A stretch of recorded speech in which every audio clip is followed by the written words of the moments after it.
Episode 1 के शुरुआत में हम ये देखते हैं जहाँ पर यूजी अपना हाथ को धो रहा होता है और उसके बाद हमें काफी सारे सीन भी दिखाए जाते हैं जो कि काफी कमाल के होते हैं। और फिर हम यूजी को देख पाते हैं जो कि एक जगह पर खड़ा होता है जहाँ पर वो एक बहुत ही बड़े कस स्पीड के साथ लड़ता है और यूजी को घंटा फर्क नहीं पड़ता ये कस उसके ऊपर अटैक करे या ना करे, लेकिन यहाँ पर यूजी बड़ी ही कूल तरीके से चॉकलेट खाता हुआ यहाँ से निकलता है और वो कस स्पीड के पीछे लगता है, लेकिन यूजी यहाँ से भागता ही रहता है और अगले ही मोमेंट वो बड़ी सी कस स्पीड यूजी को पकड़ लेती है, उसे बिल्डिंग में फेंक करके मार देती है, जिस वजह से यूजी काफी दूर जाकर के गिरता है, उसे भी थोड़ी चोट लग जाती है। कस स्पीड यूजी को खत्म करने के लिए आगे बढ़ती है, लेकिन तभी उसी कस स्पीड के ऊपर एक बंदा अपीयर होता है जहाँ पर वो उस कस स्पीड को खत्म कर देता है और हम ये देख पाते हैं कि उस कस स्पीड को खत्म करने वाला और कोई नहीं बल्कि यूता होता है। और तभी उसके ही बाद यहाँ पर यूता अपने तलवार से यूजी को खत्म करने ही वाला था और लेकिन यहाँ यूजी भी अपने बचाव के लिए यूता से फाइट करता है और यहाँ पर यूता यूजी को इसीलिए मारा था क्योंकि अगले सीजन के एंड में जुजुत्सु हाई के हायरस ने उससे ये कहा था कि तुम यूजी को मार डालो और इसीलिए यहाँ पर यूता यूजी को मारने के लिए आया है। और अब दूसरी तरफ हमें ये दिखाया जाता है कि जेनिन क्लैन में एक मीटिंग चल रही है और आखिरकार आज ये डिसाइड होगा कि जेनिन क्लैन का अगला हेड कौन बनने वाला है, क्योंकि लास्ट सीजन में जो हमने देखा नोबितो जो जेनिन था जो कि वो पिछला हेड था जो कि मारा गया। और अब मीटिंग शुरू होने से पहले हमें एक बंदे को दिखाया जाता है, इसका नाम नोया जेनिन होता है जो कि मीटिंग के अंदर जा रहा होता है और हमें ये बताया जाता है कि ये भी एक स्पेशल ग्रेड का सॉर्सरर है। और अब जैसे ही वो मीटिंग के अंदर में आता है यहाँ पर उसे दो बंदे भी दिखाई देते हैं जो कि इनका नाम है ओगी एंड जिनेनचिन और वो दोनों ही नोए को देख करके बोलते हैं कि तुम यहाँ पर बहुत ही देर से आए हो। तभी नोए बोलता है कि अरे इससे क्या ही फर्क पड़ता है, मैं आऊँ या ना आऊँ, ये तो ऑब्वियस है क्योंकि जेनिन क्लैन का नेक्स्ट हेड में ही बनने वाला हूँ, लेकिन मेरे जितने भी बड़े भाई हैं वो सभी यूजलेस हैं। नोया की ये बात को सुन करके वो दोनों ही बहुत ही गुस्से में आ जाते हैं और वो दोनों ही मिल करके इसके ऊपर हमला करने की कोशिश करते हैं, लेकिन वो लोग फाइट नहीं करते बल्कि डराने की कोशिश करते हैं। और तभी हम एक छोटे बुजुर्ग जैसे बंदे की एंट्री को देख पाते हैं और वो छोटा सा चाचा यहाँ पर इन तीनों को बताने वाला है कि अगला जेनिन क्लैन का हेड कौन बनने वाला है। और वो यहाँ पर बैठ करके एक लेटर पढ़ता है जहाँ पर वो बोलता है कि नोबितो जो कि पिछले हेड थे उन्होंने मरने से पहले उन्होंने एक लेटर लिखा है और वो मैं तुम लोगों को बताऊंगा। मुझे ये कहा गया था कि जब तुम तीनों एक जगह पे आओगे तब मैं ये लेटर तुम लोगों को पढ़ के बताऊंगा। इसके बाद हम देखते हैं कि वो छोटा सा चाचा लेटर पढ़ता है और तभी वो बोलता है सबसे पहले जो नोया है वही जेनिन क्लैन का अगला हेड बनने वाला है, यानी कि 27 हेड बनने वाला है। और टोक्यो जुजुत्सु हाई वर्ल्ड के अंदर जितने भी एंसेंट है, जितने भी कर्स टूल है और जेनिन क्लैन के अंदर जितने भी कुछ है वो सभी के सभी नोया को मिलेंगे। इसके लिए उससे ओगी की या फिर जिनिसी जेनिन की परमिशन लेनी होगी और तभी जाकर के वो उन एसिस को कंट्रोल या मैनेज कर सकता है। ये सुनकर के नोया गुस्सा हो जाता है, वो बोलता है कि अरे यार मुझे परमिशन भी लेनी पड़ेगी अब। और तभी वो बंदा बोलता है किसी कारण या किसी के वजह से गोजो छात्रों मारा जाता है या फिर वो अपनी खुद की इच्छा अनुसार कोई काम करने की एबिलिटी को खो दे तो ऐसे केस में वो तोजी फुशिगोरो के साथ जो हमने प्लेज किया था वही कॉरिडोर होगी, यानी कि मेगुमी फुशिगोरो को वापस से जेनिन क्लैन के अंदर में ले लिया जाएगा और फिर उसे कान खोल के सुनना, उसे अगला हेड बना दिया जाएगा और जितने भी एंसेंस होगी वो सभी उसे ही मिलेगी। और ये सुनते ही नोए को काफी ज्यादा गुस्सा आ जाता है और इसके बाद वो यहाँ से जाता हुआ कहता है ऐसा थोड़ी ना चलेगा क्योंकि मेगुमी तो एक बच्चा है और उसे तो कुछ भी नहीं पता, वो ऐसे कैसे हेड बन सकता है। और इसके बाद वो अपने नौकर से पूछता है कि मेगुमी अभी कहाँ मिलेगा। वो लेडी बोलती है कि मुझे जितना पता है कि वो शायद टोक्यो में होगा और हाँ उसे ये काम दिया गया है यूजी एतादोरी को ढूंढने का। जिस पर नोया अपने नौकर से पूछता है कि आखिरकार ये यूजी कौन है, जिस पर वो औरत बोलती है कि यूजी जो है वो सुकुना का वेसल है। नोया कहता है कि अच्छा ऐसी बात है तो जाकर के हायरप्स को ये बोल देना कि मैं यूजी को मारने जा रहा हूँ, यानी कि सुकुना का वेसल अब खत्म होने वाला है और वैसे भी मुझे मेगुमी को तो ढूंढना ही है, तो चलो उन दोनों को ही साथ में क्यों नहीं निपटा देते हैं। और अब हमें ये बताया जाता है जो कि अभी टोक्यो जो है वो बहुत ही ज्यादा कस स्पीड से भरा पड़ा है। नोया बोलता है कि मुझे कुछ भी हो जाए मुझे कुछ ही फर्क नहीं पड़ता, मुझे मेगुमी को मार करके क्लैन का अगला हेड बनना ही पड़ेगा। और अब हमें दूसरी तरफ यूजी को दिखाया जाता है और वो शिबुया वाले इंसिडेंट को सभी चीजों को याद करता ही जा रहा था और वो ये याद करता है कि कैसे नानामी मारा गया और नोबारा भी और सुगुना ने मेरी बॉडी को लेकर कितने लोगों को पता नहीं मारा। और यही सभी चीजों को याद करके यहाँ पर यूजी काफी ज्यादा डिप्रेस बैठा होता है। इतने में ही चोजो वहाँ पर आकर पूछता है कि यूजी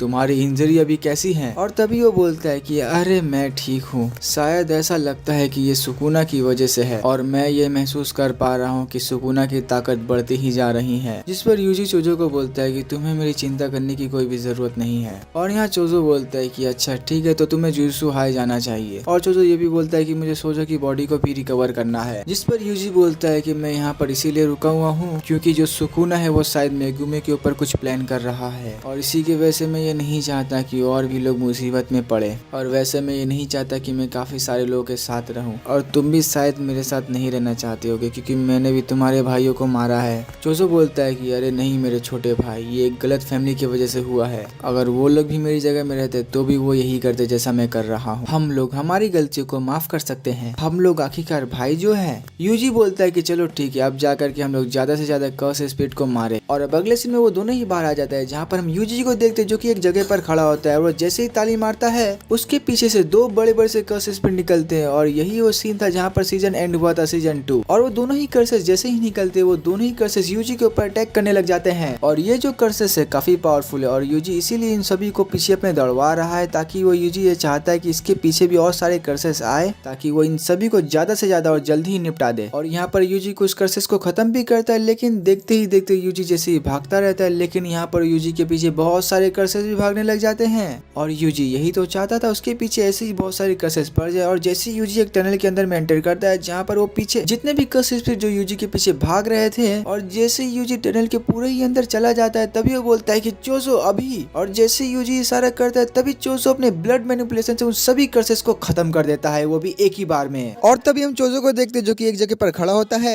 और इसके बाद ही हम अचानक से देख पाते हैं कि एक बहुत ही बड़ा पावरफुल कर्स स्पिरिट चोजो के पीछे आ जाता है और उसके ऊपर वो अटैक करने ही वाला था, क्योंकि यहाँ पर चोजो बिल्कुल भी डरता नहीं। उसका भाई छोटा भाई यूजी उस बड़े से कर्स स्पिरिट को अपने एक ही घूसे में खत्म कर देता है। और ये देख करके चोजो भी काफी ज्यादा इंप्रेस हो जाता है यूजी से, क्योंकि यूजी का जो कर्स एनर्जी है उसे वो काफी अच्छे से कंट्रोल कर पा रहा है और यूज भी करता है। और अब मेरे छोटे भाई यूजी की पावर भी काफी ज्यादा बढ़ती ही जा रही है। और चोजो ये भी बोलता है कि ये तो पूरी तरीके से रिकवर भी नहीं हुआ, पर लेकिन क्या ही बोले, मेरा छोटा भाई यूजी काफी ताकतवर है। तभी यूजी बोलता है कि अरे यार तू मुझे कितनी बार भाई बुलाएगा। इतने में चोजो बोलता है कि मेरा जितना मन करेगा मैं उतनी बार बुलाऊंगा। हम भाई है क्योंकि तुम अपने फादर के फोरहेड को तो देखा ही होगा, उनके फोरहेड पर भी टाके के निशान थे, तुम्हें ये तो याद होगा ना। और यहाँ पर हम ये समझ पाते हैं कि ये डायरेक्ट तो नहीं बल्कि कुछ कुछ जो बात है यहाँ पर वो सही बोल रहा है, क्योंकि उसके फादर के सर पे नहीं बल्कि माँ, खैर क्या ही बोले। और तभी उसी ही वक्त हम यहाँ पर देख पाते हैं कि नोया यहाँ पर पहुंच जाता है। नोया बोलता है कि अरे तू लोग यहाँ पर भागने की कोशिश क्यों नहीं कर रहे हो।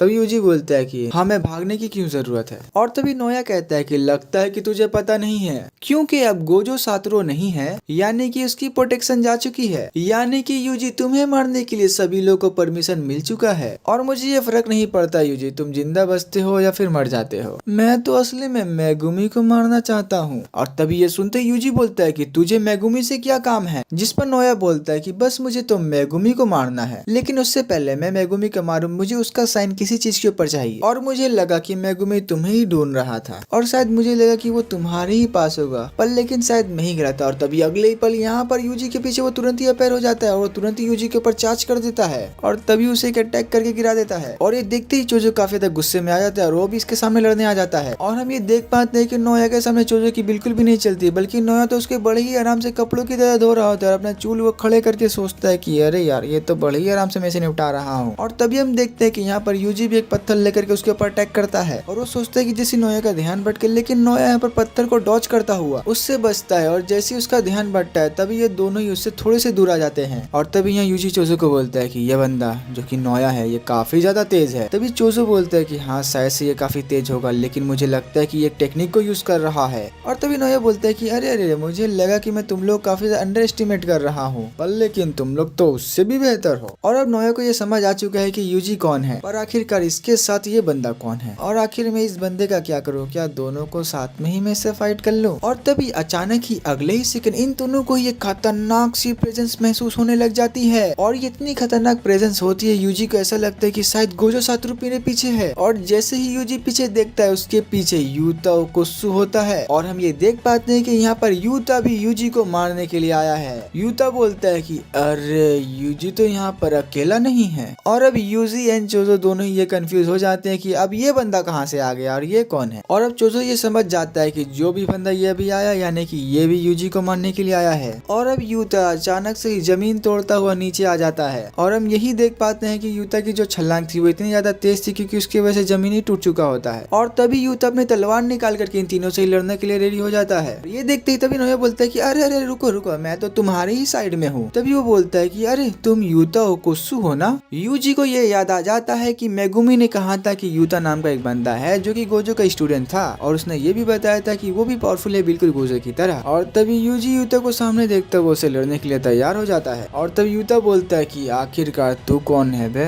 तभी नोया बोलता है कि मैं माकी का कजन हूँ और तुम्हारे ही तरह मुझे भी यूजी को मारने का ऑर्डर मिला है। और तभी ये सभी चीजों को अपने सामने होता हुआ देखकर चोजो ये समझ जाता है कि हमें जल्दी यहाँ से निकलना होगा। और अब चोजो ये समझ जाता है कि इन दोनों की स्पीड काफी ज्यादा खतरनाक है, पर लेकिन चोजो ये समझ जाता है कि भागने का कोई फायदा नहीं है। तभी यूजी को वो बोलता है कि मैं इनका ध्यान बटाता हूँ, तुम जल्दी से यहाँ से निकल लो। और दूसरी तरफ हम ये देख पाते हैं कि नोया ये डील कर रहा होता है यूता से कि मैं तुम्हारे बीच में नहीं आऊंगा, जाओ तुम यूजी को मारो, बदले मैं इस बंदे को देख लूंगा। नोया बोलता है कि बस यूता तुम यूजी को मार डालो। और नोया बोलता है कि मैं इस बंदे को खत्म तो करूंगा और मेरा एक और प्लान भी है। तो यहाँ पर चोजो ये समझ जाता है कि ये दोनों ही मिलकर के यूजी को टारगेट कर रहे हैं और मुझे भी। चोजो बोलता है यूजी को तुम यूता से लड़ने की कोशिश मत करना क्योंकि वो पावरफुल है बिल्कुल गोजो सातोरू की तरह, और अगर यूजी तुम उससे फाइट करोगे तो मारे जाओगे। और वो यूजी को इशारा करता है कि यूजी तुम यहाँ से निकलो, हम कल वाली लोकेशन पर मिलेंगे। और दूसरी तरफ यहाँ पर यूता नोया की बात मान जाता है। वो बोलता है कि ठीक है मैं इस बंदे को तुम्हारे हवाले छोड़ रहा हूँ। और यूता के इतना बोलने से पहले यूजी यहाँ से भागने लग जाता है, लेकिन अगली ही पल यूता उसके पीछे भागने लग जाता है। और यूजी ये देख के काफी ज्यादा हैरान हो जाता है क्योंकि वो यूता से काफी ज्यादा पहले भागा होता है, लेकिन यूता ने उसकी स्पीड को मैच कर लिया होता है। और यहाँ पर यूता भी काफी हैरान हो जाता है यूजी की स्पीड को देखकर। और हम यहाँ देख पाते हैं कि चोजो अपने ब्लड मैनिपुलेशन की वजह से यूता को रोकने की कोशिश करता है ताकि वो यूजी को ना पकड़ पाए, पर लेकिन यहाँ नोया उसके बीच में आ जाता है। और तभी नोया बोलता है कि अच्छा बेटा तू ये प्लान कर रहा था, और वो ये भी बोलता है कि तेरे पास ब्लड मैनिपुलेशन है। और तभी नोया बोलता है कि तू कुछ भी कर ले, तेरा खेल तो मैं ही खत्म करूंगा। और तभी चोजो बोलता है कि ओ अच्छा तू मुझे खत्म करेगा,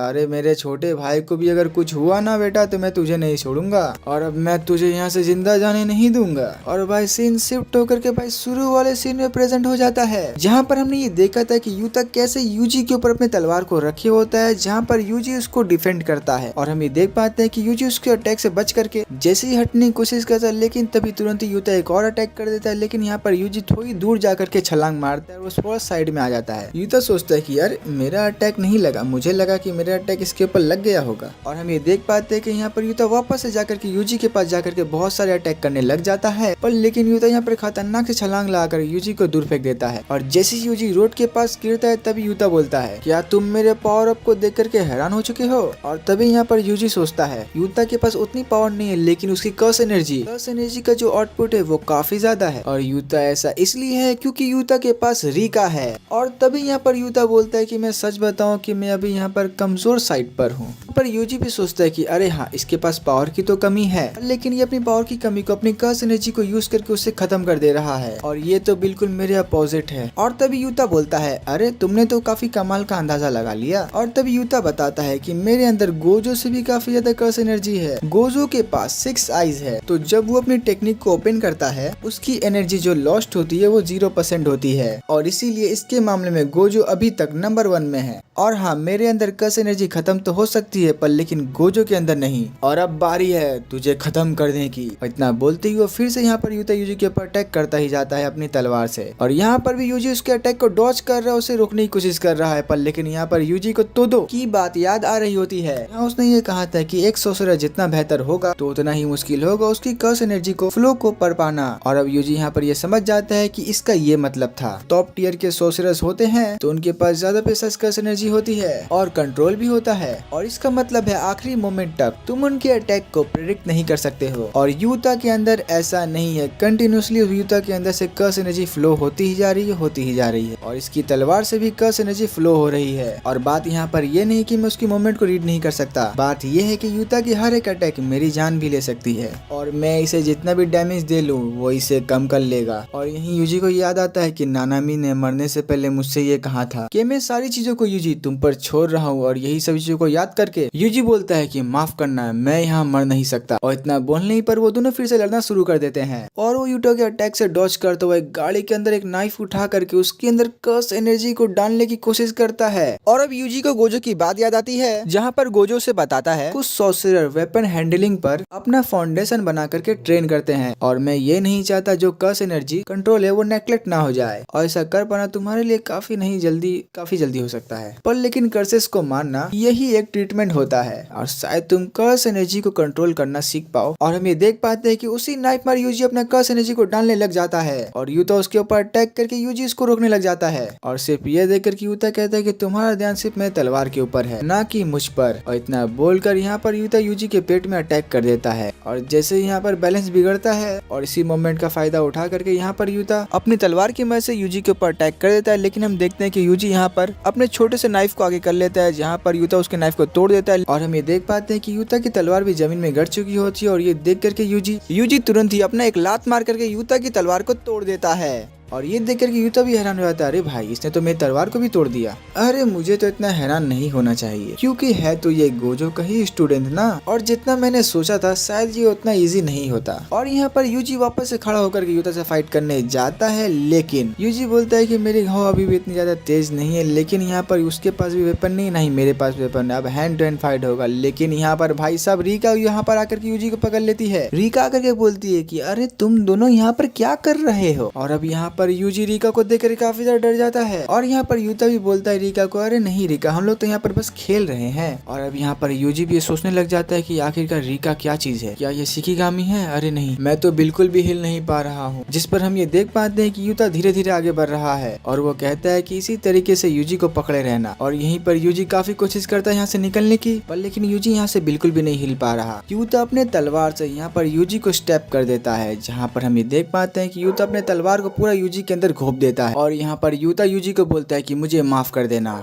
और यूता ने अपनी टूटी हुई तलवार को यूजी के दिल के आर पार कर दिया होता है और यहाँ पर सुकुना को भी इसका एहसास हो जाता है। और हम ये देख पाते हैं कि यहाँ पर नोया बहुत ही बुरी तरीके से चोजो को धो रहा होता है और चोजो भाई हाथ खड़ा कर देता है क्योंकि नोया बहुत ही बुरी तरीके से उसको पीट रहा होता है, क्योंकि चोजो को ये पता ही नहीं कि नोया की कश टेक्निक है क्या। और तभी नोया बोलता है कि अरे यार तुम बहुत ही ज्यादा ढीठ हो। तभी चोजो बोलता है कि मैं 10 भाइयों में सबसे बड़ा भाई हूँ। तभी नोया बोलता है कि अरे ये कोई जवाब है, ले घुसा खा, मैं तुम्हारे टेक्निक एंड तुम्हारे ढीठपन के बारे में पूछ रहा हूँ। और तभी हम देख पाते हैं कि चोजो अपनी पावर को इस्तेमाल करके अपनी आंखों की पावर को एडजस्ट करने लग जाता है ताकि वो नोया की अटैक को देख सके। और तभी हम देखते हैं कि नोया उसके सामने से गायब हो जाता है। तभी हम ये देख पाते हैं कि चोजो ने नोया के अटैक को समझ लिया होता है और नोया को भी ये बात पता चल चुकी है, इसीलिए अपने चाकू से चोजो के ऊपर अटैक कर देता है। तुम फ्लोइंग रेड का इस्तेमाल कर रहे हो और तुमने अपनी आइज के मसल को फोकस करके तुमने मुझे ट्रैक करने की कोशिश कर ली, पर इसका कोई फायदा नहीं, मैंने इसके बारे में पहले ही सोच लिया। चोजो तुम बहुत ही ज्यादा ढीठ हो जिसकी वजह से मुझे ये इस्तेमाल करना पड़ा। वैसे तो तुम अपनी ब्लड मैनिपुलेशन टेक्निक से तुम इस ब्लड को रोक सकते हो, तो चलो फिर ये देखते हैं कि तुम मेरे साथ लड़ते हुए अपने ब्लड फ्लो को कैसे रोक पाते हो। और तभी नोया उसे काफी बात बताता है कि मेरे बड़े भाई कैसे मुझसे कितने कमजोर है और देखो मैं यहाँ हेड बनने वाला हूँ अपने क्लैन का। और वो चोजो के सामने अपने बड़े भाइयों का काफी ज्यादा बेइज्जती भी करता है। लेकिन तभी चोजो बोलता है कि मैं बड़ा भाई हूँ, अगर मैं गलती करूंगा तो मेरे भाइयों भी गलती करेंगे, अगर मैं अच्छा करता हूँ तो मेरे भाई उसे सीखेंगे। और सिंपल सा मतलब ये है कि चोजो यहाँ पर उसे यही बोलता है कि तुम्हारे बड़े भाई कमजोर है इसलिए तुम इतने ज्यादा स्ट्रांग हो, लेकिन आज देखो मैं काफी ज्यादा पावरफुल हो चुका हूँ और उन सभी से काफी ज्यादा आगे भी आ चुका हूँ। और तभी नोया ये ध्यान देता है कि चोजो का काफी ज्यादा ब्लड जमीन पे गिरा होता है और ये देखते ही वो तुरंत यहाँ से भागने लग जाता है और चोजो भी अपने अटैक के साथ और खुद भी इसका पीछा करने लग जाता है। और अब हमें ये बताया जाता है कि चोजो की तरह डेड पेंटिंग्स जो कि ह्यूमंस एंड कर्स स्पिरिट से मिल करके बनाई जाती हैं, जिस वजह से वो अपनी कर्स टेक्निक को ब्लड में कन्वर्ट कर सकते हैं और इसीलिए जब तक उनके अंदर में कर्स एनर्जी रहेगी और तब तक वो खून की कमी से नहीं मरेंगे। और चोजो का ब्लड नोया के ऊपर हमला कर रहा होता है, पर लेकिन हम ये देख पाते हैं कि नोया अपनी कर्स टेक्निक की वजह से उनसे बच रहा होता है। और तभी अचानक से सब कुछ शांत हो जाता है। तभी हम नोया को देख पाते हैं, नोया के क्लोथ के ऊपर जो खून गिरा होता है वो सॉलिड होने लग जाता है, जिस वजह से चोजो अपने प्रेशिंग ब्लड से उसके ऊपर अटैक करने लग जाता है। और तभी हम देखते हैं कि नोया अपने कर्स टेक्निक को एक्टिवेट कर लेता है। और तभी नोया बोलता है कि मेरी कर्स टेक्निक उन मोमेंट को ट्रेस करती है, यानी कि इसकी जो टेक्निक है वो बिल्कुल नोयाबितो की थोड़ी जैसी है और इसीलिए ये छोटी मोटी चीजें मुझे नहीं रोक सकती। और तभी नोया चोजो के सामने आगे बढ़ता है, लेकिन तभी नोया देखते हैं कि चोजो एक जगह पर खड़ा होता है, कि चोजो उसके ऊपर अटैक नहीं कर रहा है। और अब हमें ये बताया जाता है पिछले 150 सालों में चोजो की एक कर्स टेक्निक जो कि उसकी एक बहुत ही कमाल की टेक्निक जो उसने डेवलप की है, और चोजो के ये हमले से नोया जख्मी हो जाता है। और अब नोया यहाँ पर हार चुका था जो कि चोजो के पैरों के सामने गिरा था और अब चोजो अपना एक अटैक करके नोया को खत्म करने ही वाला था।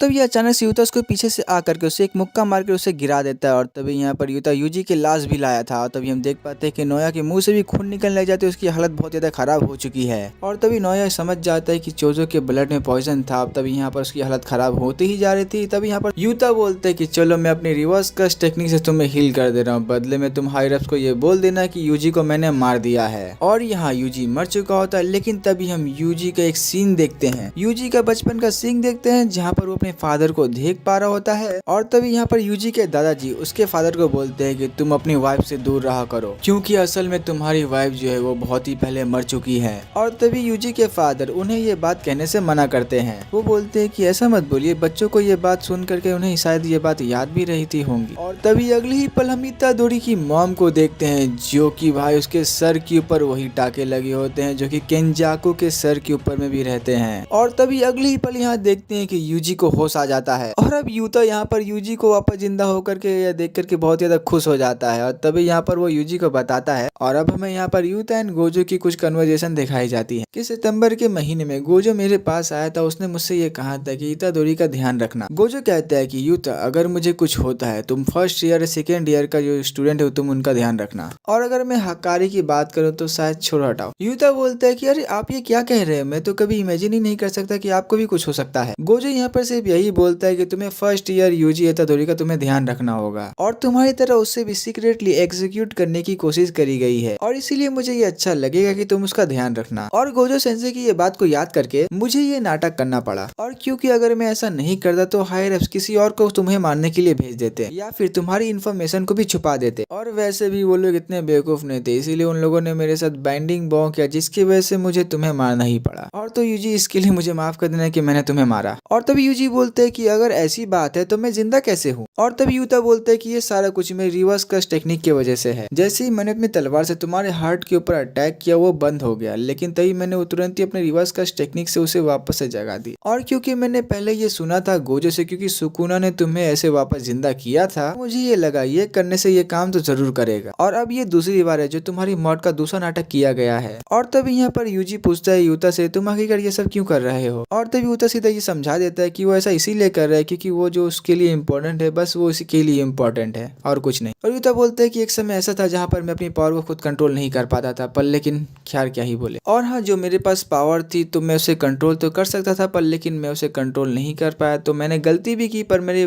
गलती थी। इसकी वजह से अगर देखा जाए तुम्हारे पास जो पावर है वो तुम्हारी नहीं है, पर लेकिन सब तुम्हें खत्म करने की कोशिश कर रहे हैं। और तभी यूजी बोलता है कि अरे नहीं, अगर मैं सुकुना को अपने कब्जे में रखूंगा तो ऐसा कुछ नहीं होता, पर लेकिन वो सब हो गया तो ये सब चीज मेरी ही गलती है। और यूजी कितना बोलते ही तभी पीछे से मेगुमी आ जाता है। तभी वो बोलता है कि यूजी मेरे साथ जुजुत्सु हाई चलो, क्योंकि इस समय जुजुत्सु हाई का जो बेरर है काफी ज्यादा कमजोर है, इसीलिए उसे चलने के लिए बोलता है। किसी को भी ये पता नहीं चलेगा कि वो जुजुत्सु हाई में है। तभी यूजी इसके लिए मना करने लगता है और यूजी मेगुमी को बोलता है कि तुम्हें ऐसा करने की कोई जरूरत नहीं है और तुम ऐसा एक्ट कर देना कि कुछ हुआ ही ना हो। और तभी वो सीधे सीधे मेगुमी को बोल देता है कि मेरी वजह से सभी लोग मारे गए हैं। मेगुमी बोलता है कि अगर तुम्हें ऐसा लगता है कि तुम्हारी खुद की गलती है तो खुद को ब्लेम करना बंद करो। हम कोई हीरोज नहीं है जो जस्टिस के लिए लड़ते हैं, बल्कि हम तो जुजुत्सु सॉर्सरर्स हैं, जिस वजह से कोई भी हमें अच्छे से जज नहीं कर सकता। और मेगुमी ये बोलता है कि अब हमारे पास इतना टाइम नहीं कि हम ये सब चीजें को सोचे, हमें अभी बहुत लोगों को ही बचाना है। और मुझे भी पूरा यकीन है यूजी तुम भी यही करना चाहते हो, और इसीलिए यूजी सबसे पहले तुम मुझे बचाओ, मुझे तुम्हारी पावर की जरूरत है यूजी। नोरितोशी कामो ने प्लान बना लिया है जिसमें वो लोग एक दूसरे के साथ मौत तक लड़ेंगे, जिनके पास कस्ट टेक्निक है, का नाम कलिंग गेम है। मेरी बहन सुमिको को भी इस कलिंग गेम में खींच लिया गया है, और इसलिए इतादोरी मैं तुमसे भीख मांगता हूँ, मुझे तुम्हारी ताकत की जरूरत है। अब हमें कलिंग गेम के रूल के बारे में बताया जाता है, और अब कलिंग गेम के अंदर में 8 रूल है, उनके बारे में हमें बताया जाता है, जो कि है कस्ट टेक्निक की अवेकनिंग के बाद प्लेयर को 19 दिन के अंदर अपने पसंदीदा बैरियर के अंदर में अपने पासिव को डिक्लेयर करना पड़ेगा, और अगर कोई भी प्लेयर अपने पुराने रूल को तोड़ता है तो वो मारा जाएगा। और जो भी प्लेयर बैरियर के अंदर एंटर करते यानी कि नॉन प्लेयर्स होंगे तो वो बैरियर के अंदर में आ जाएंगे, तो वो भी कलिंग गेम का हिस्सा बन जाएंगे, यानी कि इस गेम का हिस्सा बन जाएंगे। और इस कलिंग गेम के अंदर में एक दूसरे को मार करके पॉइंट्स मिलेंगे, और जिसके भी पॉइंट ज्यादा होंगे तो गेम मास्टर ये डिसाइड करेगा, प्लेयर की लाइफ को वैल्यू देगा। पर एक जनरल रूल के अकॉर्डिंग जो सॉर्सरर्स रहेंगे उनके 5 पॉइंट होंगे, और जो नॉन सॉर्सरर्स रहेंगे उनके 1 पॉइंट होंगे। और जो भी प्लेयर्स के पास 100 पॉइंट्स हो जाएंगे और वो गेम मास्टर के साथ डील करके वो एक नया रूल कलिंग गेम के अंदर में ऐड कर सकता है। 100 पॉइंट के अंदर में प्लेयर अपनी लाइफ की वैल्यू को ऐड नहीं कर सकता। गेम मास्टर किसी भी रूल को एक्सेप्ट कर सकता है, और अगर कलिंग गेम में उसका लॉन्ग टाइम तक इफेक्ट हुआ तो उसे रिजेक्ट किया जा सकता है। और अगर किसी भी प्लेयर्स के 19 दिन तक एक ही स्कोर रहेंगे तो वो भी रिजेक्ट हो जाएगा, यानी कि मारा जाएगा।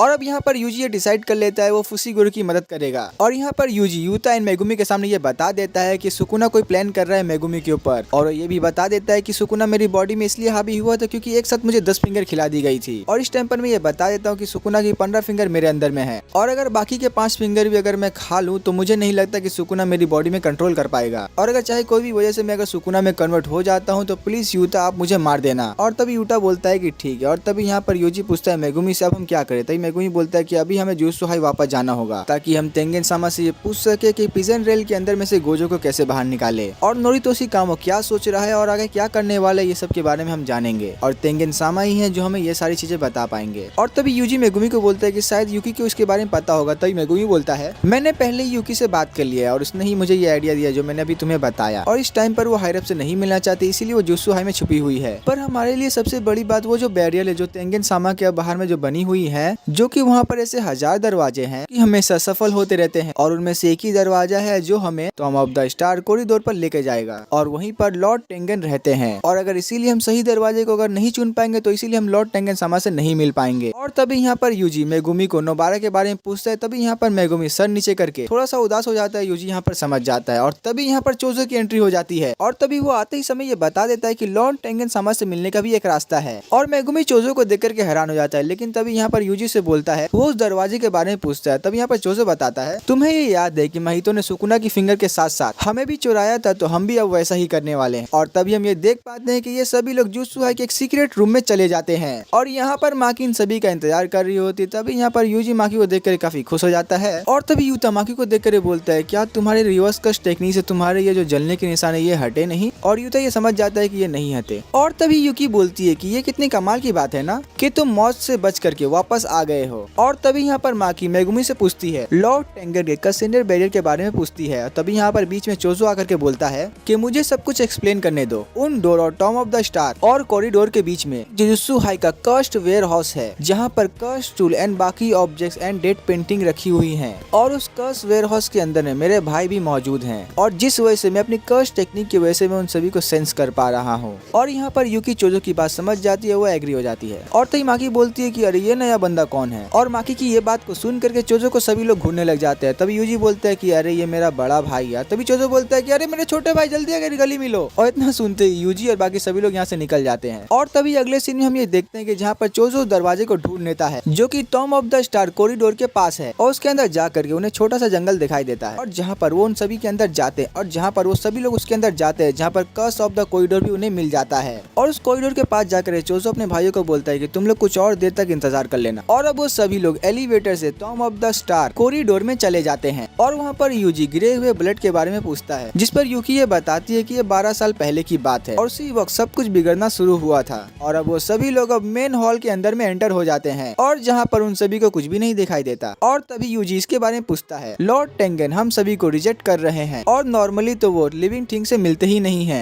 पर मुझे ये लगा 6 साइज जो अभी सील हो चुकी है उनसे मिल सकते हैं, या फिर ये ऐसा हो सकता है कि मैं भी प्लाज्मा वेसल हूँ इसीलिए वो मुझे रिजेक्ट कर रहे हैं। और यहाँ यूता बोलता है कि चलो यहाँ पर कुछ तो मिलने वाला नहीं, हम सुमिको से पूछ लेंगे, यहाँ पर उसके पास भी ज्यादा टाइम नहीं बचा। और जैसे ही वो सभी लोग यहाँ से वापस से घूर कर जाने लगते हैं, और तभी हम ये देख पाते हैं कि तेंगन इन सभी के सामने आ जाता है, और वो इन सभी को बोलता है जेनिन क्लैन के बच्चे मिसिस जेन and dead painting and Sukuna का वेसल भी यहाँ पर आया है, तुम सभी का यहाँ पर स्वागत है। और यूकी बोलती है कि मेरे लिए नहीं। तभी टेंगन बोलता है कि हम पहली बार थोड़ी ना मिल रहे हैं। यूकी टेंगन से पूछती है कि तुमने स्टार कॉरिडोर को सील क्यों कर दिया था। तभी टेंगन बोलता है मुझे ये डर था कि शायद तुम केंजाकू से मिली हुई हो, इसीलिए मैं किसी इंसानों के दिल में नहीं झांक सकता। और तभी यूकी पूछती है कि आखिर केंजाकू कौन है। तभी बताता है टेंगन जो भी आदमी नकली गेतो के बॉडी के अंदर में वही केंजाकू है, और तुम लोग उसे जानते हो नोइतोशी नाम से। और तभी यूजी टेंगन से पूछता है कि आप इतने अजीब क्यों लग रहे हो। और तभी टेंगन बोलता है कि मैं इमोर्टल हूँ, पर मेरी भी उम्र बढ़ती है, 500 साल तक जिंदा रह करके देखो, तुम्हारी भी उम्र मेरी तरह बढ़ेगी, और तुम्हारा भी जो भी तुम देख रहे हो वैसा जैसा मेरा हाल है अभी वैसा भी तुम्हारा हो सकता है। और तभी टेंगन बताता है कि 12 साल पहले मेरा मर्ज एक स्टार प्लाज्मा वेसल से होने ही वाला था, पर लेकिन वो चीज फेल हो चुकी है, इसी की वजह से मेरी उम्र अब बढ़ती ही जा रही है, और अब मैं खुद की पहचान को खो करके कुछ और बन गया हूँ। और तभी मेगुमी और यूता टेंगन से पूछते हैं कि केंजाकू का प्लान क्या है, और हम गोजो को कैसे अनसील करें, यानी कि हम गोजो को प्रिजन रेल से बाहर कैसे निकालें। और तभी टेंगन बोलता है कि मैं तुम्हारे सभी सवालों का जवाब दूंगा, बदले में मुझे भी कुछ चाहिए। यहाँ पर 3 स्पेशल ग्रेड मौजूद है, चोजो और यूता एंड यूकी। बस टेंगन यही चाहता है कि इन तीनों में से कोई भी एक रुक रुक करके यहाँ पर तेंगन की रक्षा करे।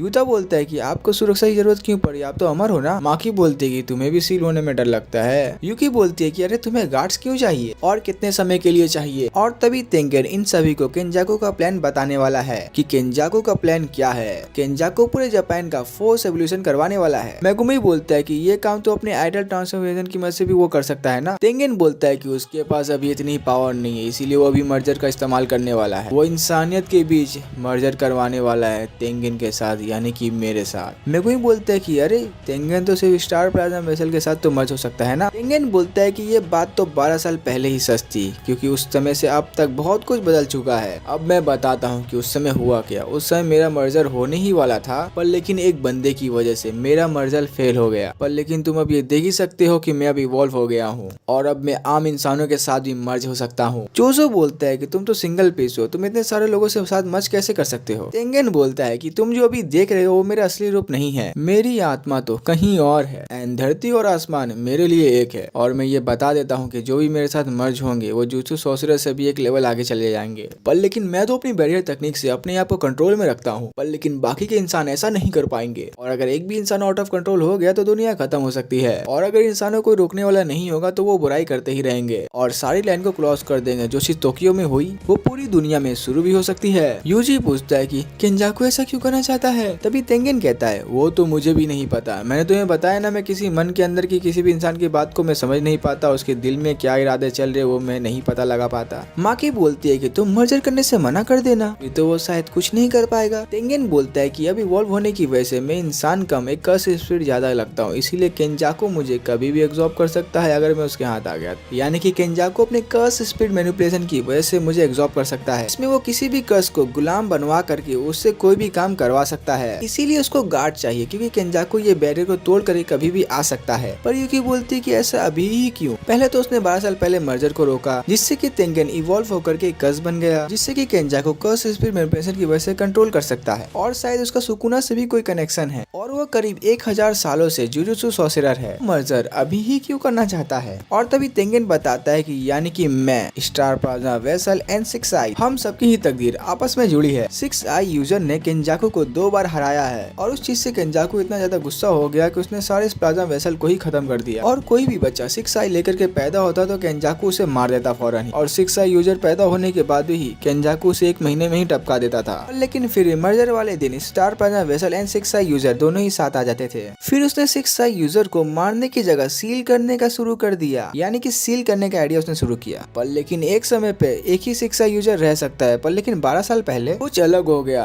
तोजी जेरेन की एंट्री हुई, उसके पास हेवेनली रेक्सेशन का तोहफा था। वो एक ऐसा इंसान था जिसके पास बिल्कुल भी कर्स एनर्जी नहीं थी। इंसान ने ही हमारी तकदीर को भी बदल दिया और इसी इंसान ने ही रिको यानी कि स्टार प्लाज्मा वेसल को इसने मार दिया। और उस दिन के बाद से ही सब कुछ बिखरना शुरू हो गया। 6 साल पहले प्रिज्म रेल केंजाकू के हाथ में लग गया, जिससे कि उसने गोजो को सील कर दिया। तभी बीच में यहाँ मेगुमी पूछता है कि आखिर ये कलिंग गेम है क्या। तेंगन बोलता है कि कलिंग गेम और जैसे पहले वाला रिचुअल है। कलिंग गेम में आने वाले लोगों की एनर्जी का इस्तेमाल करेगा, जिससे कि तेंगन का मर्जर पूरे जापान के लोगों के साथ में हो जाएगा। अपने बड़े ही लेवल का रिचुअल करने के लिए केंजाकू ने निंग बॉस से भान लिया होगा, इसीलिए वो कलिंग गेम का मास्टर नहीं है। पर लेकिन हमारे लिए एक बुरी खबर है, क्योंकि कलिंग गेम अब शुरू हो चुके हैं। अगर हम केंजाकू को मार भी देते हैं तो कलिंग गेम रुकेगा नहीं। पर लेकिन ये गेम तभी खत्म होगा जब सारे प्लेयर मारे जाएंगे। पर लेकिन अगर वो प्लेयर गेम में हिस्सा ना ले, लेकिन वो फिर भी मारे ही जाएंगे। पर लेकिन अगर प्लेयर ये सोचेंगे कि गेम कहीं पर एंड हो जाएगा, पर लेकिन गेम कहीं एंड होगा ही नहीं। लेकिन इस गेम में एक बात और है, अगर कोई प्लेयर 100 पॉइंट इकट्ठा कर लेगा, कलिंग गेम के अंदर में एक नया रूल को जोड़ देगा। बोलता है कि यानी कि गेम में हमें हिस्सा लेना ही होगा, यानी कि किसी भी तरीके से हमें 100 पॉइंट को इकट्ठा करके हमें एक नया रूल को करवाना होगा। और उस रूल को ऐड करने के बाद के बाकी लोग अपने मर्जी से इस गेम को छोड़ के जा भी सकेंगे। और तभी मेगुमी भी बोलता है कि हमें गोजो सेंसे को आजाद करना ही होगा। अगर गोजो सेंसे आजाद हो गए तो हमें टेंशन की कोई बात ही नहीं रहेगी। तभी वही लोग तेंगन से पूछते हैं कि हम गोजो को आजाद कैसे करें। तेंगन बोलता है कि पहले तुम लोग ये डिसाइड कर लो कि मेरा गार्ड बन करके यहाँ पर कौन रुकने वाले हैं। और तभी चोजो और यूकी यानी कि ये दोनों ही यहाँ पर रुकने के लिए मान जाते हैं। चोजो बोलता है कि यूजी अगर यूता के साथ रहेगा तो सेफ रहेगा, और मुझे तो केंजाकू से अपना पुराना हिसाब भी तो वसूलना है। यूकी बोलती है कि मैं यहाँ पर इसीलिए रुक रही हूँ क्योंकि मुझे तेंगन से कुछ बातें करनी है, और यूता शायद अपने दोस्तों के साथ ही जाएगा। और तभी हम तेंगन का हाथ देख पाते हैं, जो कि एक प्रिज्म रेल जैसा चीज वो अपने हाथ से कहीं से निकाल रहा होता है। तभी तेंगन बोलता है कि ये प्रिज्म रेल का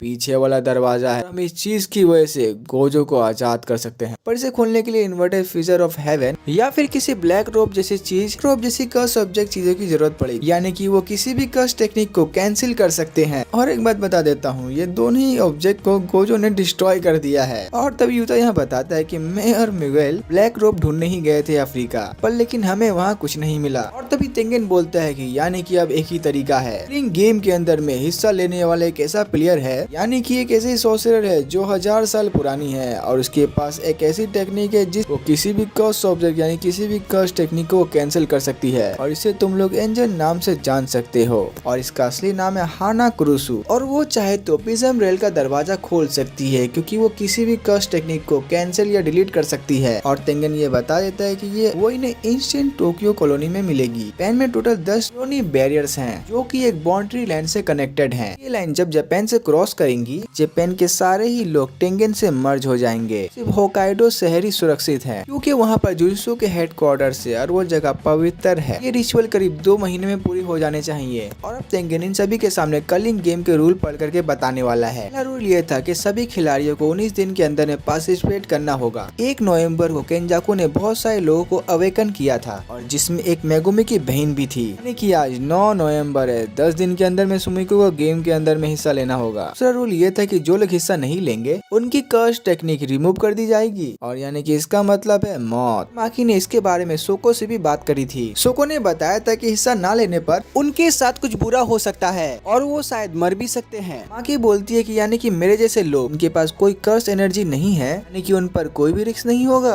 पांडा पर भी नहीं, उसके पास तो पूरा दिमाग भी नहीं है। और तभी तेंगेन बताता है कि गेम का तीसरा रूल ये है कि जो भी कॉलोनी के अंदर में एंटर करेगा वो भी गेम के अंदर में एंटर हो जाएगा, चाहे वो जुजुत्सु सॉर्सरर हो या फिर आम इंसान। और जो भी लोग बैरियर के अंदर में रह रहे हैं उन्हें एक मौका दिया जाएगा वहाँ से बच के बाहर निकलने का। और हाँ, चौथा रूल ये है कि अगर एक दूसरे को मारोगे पॉइंट्स भी मिलने वाले हैं। 5वां रूल ये है कि सॉर्सरर को मारने पर 5 पॉइंट मिलेंगे और बाकी लोगों को मारने से बस 1 पॉइंट मिलेगा। और तभी मेगुमी तेंगेन से पूछते है कि आखिर ये गेम का मास्टर कौन है। और तभी तेंगेन बताता है कि हर खिलाड़ी को एक शिकिगामी दिया जाएगा और हाँ, ये शिकिगामी का नाम कोगाने है और ये चीज यानी कि बस एक गेम का इंटरफेस है। और ये शिकिगामी प्लेयर को गेम के रूल बताएगा और असली जो गेम मास्टर है वो अपनी आंखों से झांक के देखेगा। हाँ, 6 रूल है, किसी भी खिलाड़ी की अगर 100 पॉइंट पूरी हो जाए तो वो गेम के अंदर में एक नया रूल को ऐड कर सकता है, पर लेकिन वो पुराने रूल को हटा नहीं सकता। और 7th रूल ये है कि मास्टर को खिलाड़ी को बनाया हुआ 7वां रूल एक्सेप्ट करना ही होगा, पर लेकिन उस रूल की वजह से गेम में ज्यादा असर नहीं पड़ना चाहिए और इसी की वजह से बाकी लोग सोचे कि शायद गेम में नाइंसाफी हो रही है। और इन रूल के अलावा केंजाकू इनके साथ कोई भी नाइंसाफी नहीं कर पाएगा। और यानी कि आखिरी यानी कि 8वां रूल ये है कि 19 दिन के अंदर में किसी भी खिलाड़ी की अगर एक भी पॉइंट नहीं बनेंगे तो वो खत्म हो जाएगा, यानी कि उसका काम तमाम हो जाएगा। यानी कि 19 दिन के अंदर में उस खिलाड़ी को किसी न किसी को मार करके एक पॉइंट को इकट्ठा करना ही पड़ेगा, वरना अगर ऐसा नहीं करेगा तो वो मारा जाएगा। और तभी यूजी ये सुनकर सोचता है यानी कि हमें किसी न किसी को मारना ही होगा। और तभी मेगुमी बोलता है कि मेरे पास एक आइडिया है और अब हमें गेम के रूल यानी कि इन सभी को पता चल चुका है। अब यहाँ पर यूकी एंड चोजो तेंगेन की सुरक्षा करने के लिए यहाँ पर रुकेंगे और यहाँ हमें बताया जाता है कि माकी वापस जेनिंग क्लैन के अंदर जाएगी कुछ कर्स टूल को लाने के लिए। गोजो के सील होने के बाद जुत्सु हमें सारे कर्स टूल जेनिन क्लैन एंड कामो क्लैन वाले सारे के सारे टूल ले गए हैं गोजो के सील होने के बाद। और अब मेगुमी जेनिन क्लैन का हेड बन चुका है तो वो उन टूल्स को वापस ला सकता है। और ये सुनकर के यूजी चौंक जाता है तो मेगुमी बोलता है कि अरे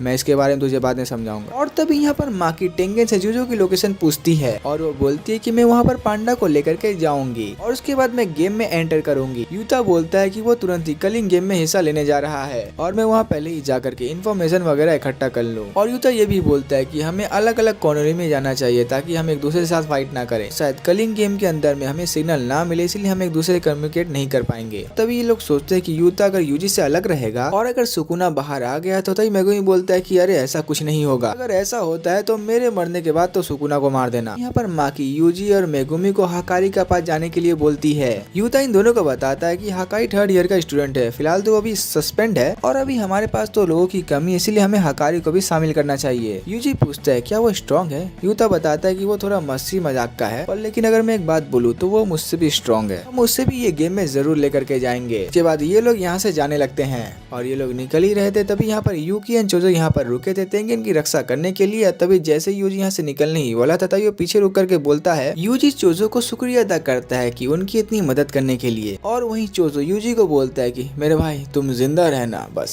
यूजी यहाँ चला जाता है और हम चोजो को देख पाते हैं कि वो छुप के रोने की कोशिश करता है। यूकी बोलती है कि अरे तुम रो क्यों रहे हो। और तभी सिंह शिफ्ट होता है, हम ताकाबा नाम के एक इंसान को देख पाते हैं और यहाँ लोगों के पीछे एक हॉल में तबाका यहाँ पर कॉमेडी कर रहा होता है। इसकी कॉमेडी को सुन करके यहाँ पर सभी लोग बोर हो रहे थे और किसी को तो नींद भी आ रही थी। और तभी ताकाबा को बैक स्टेज में देख पाते, तभी उसके साथी यहाँ पर आकर के उसे बोलते हैं कि तुम्हें ये काम छोड़ देनी चाहिए। सुनो मेरे भाई, तुम अब 35 साल के हो चुके हो, तुम्हें ये काम छोड़ देना चाहिए। सुनो यार, तुम्हें कुछ और काम कर लेना चाहिए, वो तुम्हारे लिए सही होगा। और तभी यहाँ पर न्यूज़पेपर पढ़ता हुआ एक बंदा जिसका नाम केन होता है, तभी वो बोलता है कि ताकाबा मुझे तुम्हारे जोक अच्छे लगते हैं। दुनिया में दो तरीके के कॉमेडियन होते हैं, हमेशा पॉपुलर होते हैं, पहले जो फनी होते हैं और दूसरा जिन्हें लगता है कि वो फनी है। और तभी वो ताकाबा से पूछता है कि तुम कौन टाइप के फनीएस्ट हो। और तभी ये सुन ताकाबा बोलता है कि शायद वो आधा आधा। और तभी उसके मुंह में 50-50 आ रहा था, तभी वो अपना जवाब बदल करके 70-30 है। और अब हमें यहाँ पे ताकाबा के फेस के सामने हमें पता चलता है कि ये बंदा भी कलिंग गेम में पार्टिसिपेट ले चुका है। और तभी हम अगले सीन में यागा को देखते हैं और अब हमें ये पता चलता है कि जब यागा ने पांडा को बनाया था तो हायरअप ने इसे अरेस्ट करवा लिया था, क्योंकि यागा ने ऐसा कस पपेट बना दिया था। कस एनर्जी उसके अंदर से जनरेट होती है, यानी कि आप ये समझ सकते हैं कि एक नॉर्मल इंसान जैसे यानी कि कस एनर्जी को यूज करता है वैसे ही पांडा यूज करने लग गया था और वैसे वो जिंदा भी रहता है ह्यूमंस की तरह। और यागा ने जो कस पपेट को जो ये पांडा को उसने बनाया था ये इंसान की तरह जिंदा था। और क्योंकि ये तो बहुत ही बड़ी बात है और ऐसे तो यागा पांडा की तरह बहुत सारे पपेट को बना सकता है, यानी कि उसकी आर्मी को वो खड़ा कर सकता है। और हायरअप्स ये चाहते थे कि यागा की जो ये टेक्निक है वो उन्हें बता दे, पर यागा यहाँ साफ मना कर देता है, क्योंकि वो ये जानता था अगर मैं ये टेक्निक इन्हें बताऊंगा तो ये इनका गलत इस्तेमाल करेंगे। तो उनसे वो ये कह देता है कि मैंने पांडा को गलती से बनाया था और अब ऐसा फिर से नहीं हो सकता है। और अब कहानी प्रेजेंट में आती है, हम यागा को देखते हैं और हम ये देखते हैं कि यहाँ पर यागा ने और भी बहुत सारे पपेट बनाए हुए थे, पर यागा ने इन सभी को एक जंगल के अंदर में छुपा रखा था। और तभी एक पपेट यागा से पूछता है कि आपका मूड क्यों खराब है, और इसके रिप्लाई में यागा बोलता है कि मैं अब कुछ दिनों तक मैं तुम लोगों से मिलने नहीं आ पाऊंगा, लेकिन शायद मेरे बिना तुम लोग ठीक ही रहोगे। और अब हमें ये पता चलता है कि इस जंगल को मास्टर टेंगिन प्रोटेक्ट करते हैं और ये बोल करके वो जाते हैं कि तुम्हारे जो पेरेंट्स है वो तुम्हें मिलने आते रहेंगे। और यहाँ पर जो पपेट्स होते हैं वो बोलते हैं कि हम तुम्हें बहुत ही याद करेंगे। और इतना बोलते ही यागा यहाँ से निकल जाता है। और तभी अगले सीन में हम यहाँ पर पांडा को देखते हैं और पांडा को यहाँ पर हायरअप्स ने पकड़ा होता है और हायरअप्स ये जानते हैं कि पांडा के लिए यागा यहाँ पर जरूर आएगा, पर लेकिन कुसाकाबे जो होता है वो पांडा को यहाँ से फ्री कर देता है। कुसाकाबे बोलता है कि यागा ने मेरे ऊपर एक एहसान किया था, इसीलिए मैं इस एहसान को चुका रहा हूँ। असल में कुसाकाबे की एक बहन है जिसका बेटा ताकिरो इस दुनिया में अभी नहीं है और इस वजह से उसकी बहन को बहुत ही बड़ा सदमा लग जाता है और वो अपना मेंटल हालत पूरी तरीके से खो चुकी थी और ना सिर्फ ये ठीक से बोल पाती है ना सिर्फ ये चल भी नहीं पाती। और अब यहाँ यागा ने उसके बेटे की ही तरह यहाँ पर उसके लिए एक पपेट बनाया था और उस पकेट के अंदर में ताकिरो की इन्फॉर्मेशन भी डाल दी थी और इसीलिए वो ताकिरो की तरह हरकतें करता था, उसकी तरह बात भी करता था। और जैसे ही यागा इस पपेट को उसकी बहन के सामने लाता है और इसे देख करके उसकी बहन सदमे से बाहर आ जाती है, जहाँ पर उसे ये पपेट अपने बेटे की तरह लग रहा होता है। और जैसे ही यागा ने यहाँ पर पपेट को लाया था उसकी बहन तुरंत ही जाकर उसे गले लगा लेती है। और तभी यहाँ यागा कुसाकाबे को बोलता है कि ये पपेट को तुम नहीं ले जा सकते हो वरना हायरअप्स को इसके बारे में पता चल जाएगा। और हाँ, अगर कुसाकाबे की बहन चाहे तो यहाँ पर वो हमेशा आ सकती है। और तभी कुसाकाबे यहाँ पर यागा का बहुत ही शुक्रिया अदा करता है और तभी कहानी प्रेजेंट में आ जाती है। और तभी हम यागा को देखते हैं, उसके सामने एक मास्क पहना हुआ एक सॉर्सरर आ जाता है और तभी वो सॉर्सरर बोलता है कि यागा तू कहाँ जा रहा है। तभी यागा बोलता है कि मैं अपने बेटे पांडा से मिलने जा रहा हूँ। तभी वो बोलता है कि हायरस ने तुम्हारे ऊपर मौत की सजा सुना दी है और यागा अगर तुम बचना चाहते हो तुम ये बता दो कि ऑटोमेटिक पपेट्स कैसे बनते हैं। और तभी यागा बोलता है कि जब से गोजो यहाँ से चला गया है तब से तुम लोग की हिम्मत काफी ज्यादा बढ़ चुकी है। और इतना सुनते ही यागा यहाँ पर लड़ने के लिए तैयार हो जाता है। और तभी यहाँ साइड में से एक गिटार की आवाज आती है और तभी हम ये देख पाते हैं और तभी हम देखते हैं ये और कोई नहीं बल्कि काकुगांजा बुड्ढा होता है। और तभी काकुगांजा बुड्ढा जो कि अपने गिटार की मदद से यानी कि वो अपनी टेक्निक की वजह से यहाँ पर यागा को बहुत ज्यादा जख्मी कर देता है। और तभी यहाँ काकुगांजी इसको घायल करने के बाद पीछे वाले जो सॉर्सरर है उसको बोलता है कि तुम यहाँ से चले जाओ। और इतना सुनते ही वो सॉर्सरर यहाँ से निकल जाता है। और इसके बाद यागा ऑटोमेटिक पपेट बनाने की मेथड बताने लग जाता है कि उन्हें सोल इन्फॉर्मेशन की कॉपी करके कर्स पपेट के कोर के अंदर में डालना है और उन्हें 3 सोल को एक कोर के अंदर में डालना होगा जो एक दूसरे को एब्जॉर्ब करते रहेंगे और इसी प्रक्रिया के साथ ये 3 महीने बाद एक कर्स ऑब्जेक्ट बन जाएगा। और तभी काकुगांजी बोलता है कि मार खाने के बाद मरने की हालत में आने के बाद तुम ये सब क्यों बता रहे हो और अगर ये बात तुम पहले बता देते तो तुम बच जाते। यागा बोलता है कि ये कर्स है जो कि मैं अब तुम्हें दे रहा हूँ। और तभी हम देखते हैं कि यहाँ पर पांडा भागते हुए आता है और हम ये देख पाते हैं कि पांडा ने आने में यहाँ पर बहुत ज्यादा देर कर दी होती है। जैसे ही यागा यहाँ पर काकुगांजी को बुड्ढे को सब कुछ बात बता देता है तभी वो तुरंत ही यहाँ मर जाता है और पांडा ने लेट कर दी थी जिसकी वजह से उसका फादर मारा जाता आता है और वो तुरंत ही भाग करके यागा के पास जाता है। तभी काकुआंजी बोलता है, क्या तुम मुझसे फाइट नहीं करोगे? कि तुम्हें गुस्सा नहीं आ रहा है? मैंने तुम्हारे बनाने वाले को मार दिया है। पांडा बोलता है कि मैं बाकी इंसानों की तरह नहीं हूँ, तुम्हारी यागा के साथ कोई भी दुश्मनी नहीं थी और बस तुम तो ऊपर के ऑर्डर फॉलो कर रहे थे। पर एक बात तुम याद रखना कि मैं भी रो सकता हूँ। और यहाँ पर पांडा रोने लग जाता है और यहाँ पर पांडा यागा को खो देने के बाद यहाँ पर बहुत जोर जोर से रोने लग जाता है। और अब दूसरी तरफ हम यूजी एंड मेगुमी को देखते हैं और तभी यहाँ पर तेंगेन सामा उन्हें बताता है कि हाकारी ने एक बिल्डिंग के अंदर में उसने अपना फाइट क्लब को खोल के रखा है, जहाँ पर आम लोग सट्टा लगाने आते हैं और सोसिरस आपस में फाइट करते हैं। और इतना बताने के बाद मेगुमी एंड यूजी यहाँ पर निकल जाते हैं उस बिल्डिंग की तरफ। और बिल्डिंग घुसने से पहले वो दोनों ही अपने कपड़े को चेंज कर लेते हैं। और अगर हाकारी को यह पता लग गया कि वो लोग जुजुत्सु हाई से हैं तो हाकारी वहाँ से भाग जाएगा, क्योंकि हाकारी जो है उसने हाईरेफ से फाइट कर रखी होती है और उसे जुजुत्सु हाई से सस्पेंड कर दिया गया था। और तभी यहाँ यूजी मेगुमी को बोलता है, क्या वो हमारी मदद करेगा भी या नहीं? मेगुमी बोलता है, वो एक नंबर का कमीना है, लेकिन यूता ने ये बताया था कि वो मुझसे ज्यादा स्ट्रॉन्ग है, तो बस हमें किसी भी कीमत पर उसे कलिंग गेम के अंदर में ले जाना है। और हमें देख पाते हैं कि बिल्डिंग के अंदर में जैसे ये लोग एंटर करते हैं तभी वहाँ पर उन्हें बॉडीगार्ड्स मिलते हैं। और तभी वो दोनों बॉडीगार्ड्स बोलते हैं कि ये कोई बच्चों की घूमने की जगह नहीं है। वो बोलते हैं कि यहाँ से निकल जाओ। तो मेगुमी बोलता है कि हम यहाँ पर फाइट क्लब में फाइट करने आए हैं। और तभी ये जो बॉडीगार्ड होता है वो उसे मुक्का मार के डराने की कोशिश करता है, पर हम ये देख पाते हैं कि मेगुमी अपनी जगह से बिल्कुल भी नहीं हिलता। तभी वो बंदा बोलता है, फाइट क्लब का पहला रूल ये है कि फाइट क्लब्स के बारे में किसी को भी नहीं बताते। मेगुमी बोलता है कि मुझे जिस फाइटर ने ये बात कही थी मैंने तो उसे ही मार दिया और अब मैं खुद उस फाइटर की जगह में लड़ने के लिए आया हूँ। और तभी उस गार्ड को अपने एक बॉस का एक कॉल आता है और इस कॉल पे वो बंदा समझ जाता है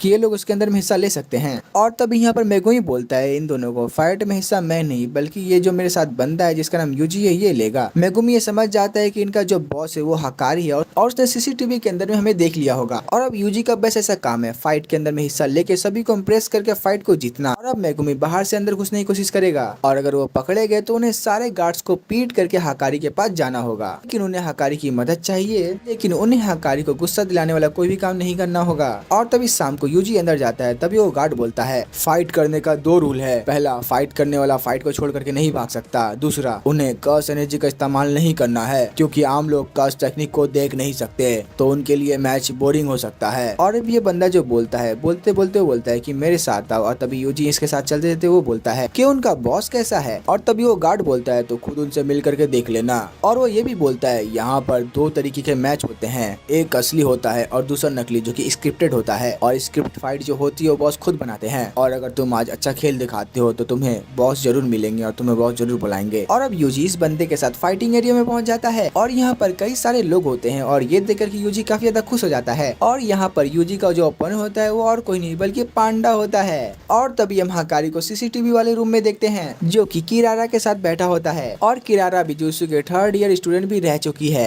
हाकारी बोलता है, आजकल के मैच बहुत ज्यादा ठंडे और बहुत ज्यादा बोरिंग हो चुके हैं और ऐसे बहुत ही कम लोग हैं जो पांडा को हरा सकते हैं। लेकिन हम यहाँ देखते हैं कि इनकी फाइट शुरू हो जाती है और यहाँ पर यूजी और पांडा बहुत ही अच्छे से लड़ रहे होते हैं। और यहाँ पर जितने भी लोग होते हैं वो इनका फाइट देखकर काफी ज्यादा हैरान हो जाते हैं और ये दोनों ही आपस में लड़ करके काफी अच्छा फाइट इन सभी को दिखा रहे होते हैं। और पांडा और यूजी एक दूसरे काफी खतरनाक पंच मारते हैं और दोनों ही आपस में उठा के पटकते और फाइट काफी अच्छा लड़ते हैं। और तभी यूजी के एक आखिरी पंच से पांडा यहाँ पर हार जाता है, जो कि वो जानबूझ के हारा होता है। और तभी पांडा यहाँ नौटंकी करके बोलता है कि अरे बाबा रे, तूने बहुत जोर से मार दिया।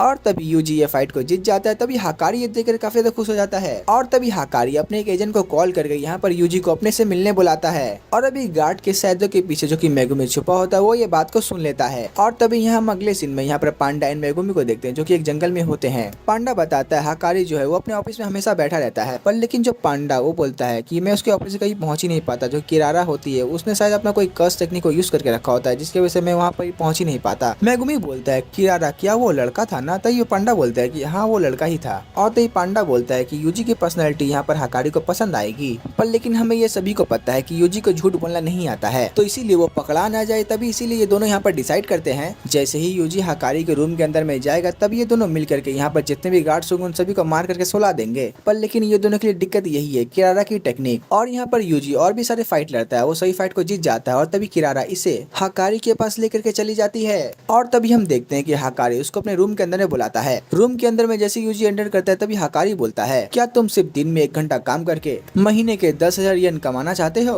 यूजी बोलता है, काम क्या है बताइए। तभी हकारी बोलता है, और तभी हकारी बोलता है, तुम्हें ये बात को जानने की तुम्हें 20,000 येन देकर एक कोर्स को खरीदना होगा। ये सुनते ही यूजी बोलता है कि अरे ये तो स्कैम है। तभी हकारी बोलता है कि हाँ बिल्कुल सही कहा, ये एक जाना माना स्कैम है। एक आदमी खुद अमीर होने का नाटक करता है और वो बोलता है तुम्हें भी अमीर होना है तो मेरा कोर्स को खरीद लो। पर लेकिन जो काफी मूर्ख लोग होते हैं वो इसमें फंस जाते हैं, और इसका कारण ये है कि सबके अंदर में गर्मी होती है अमीर बन करके अपनी जिंदगी बदलने की, और इसके बिना लोग तो प्यार भी नहीं कर सकते। और हकारी को पैसों की गर्मी का बहुत ही घमंड है, यानी कि हकारी का यही कहने का मतलब है गैम्बलिंग। दुनिया का हर एक आदमी जुआ खेलता है और वही लोग इसके बारे में बुरा बताते हैं कि जो लोग यही खुद खेल करके हारते हैं। और हम ये समझ जाते हैं कि हकारी के लिए जुआ ही एक जिंदगी है, और वो ये बोलता है कि वो अपने फाइट क्लब को पूरी दुनिया में फेमस करना चाहता है ताकि सब लोगों की जो गर्मी है वो उसके कंट्रोल में रहे। और वो उसको थम्स अप की बोतल देकर बोलता है, और अब कस स्पीड के बारे में आम लोगों को भी पता चल चुका है, और अब जो सॉर्सरर है उनकी तो बैंड बजी पड़ी है, इसीलिए यही सबसे अच्छा मौका है अपनी बिजनेस को बड़ा करने का। और वो यूजी को भी इसका हिस्सा बनाना चाहता है। और तभी यहाँ पर हकारी को यहाँ पर किसी का कॉल आता है। कॉल इग्नोर करते हुए वो बोलता है, क्या तुम कोई ठंडा पीना चाहते हो? यूजी बोलता है, कुछ भी चलेगा पर लेकिन दारू नहीं होनी चाहिए। यूजी ठंडा दे करके बोलता है, तुम्हें पता है सातोरू गोजो कभी दारू नहीं पीता। और तभी यूजी बोलता है, ये सातोरू गोजो कौन है?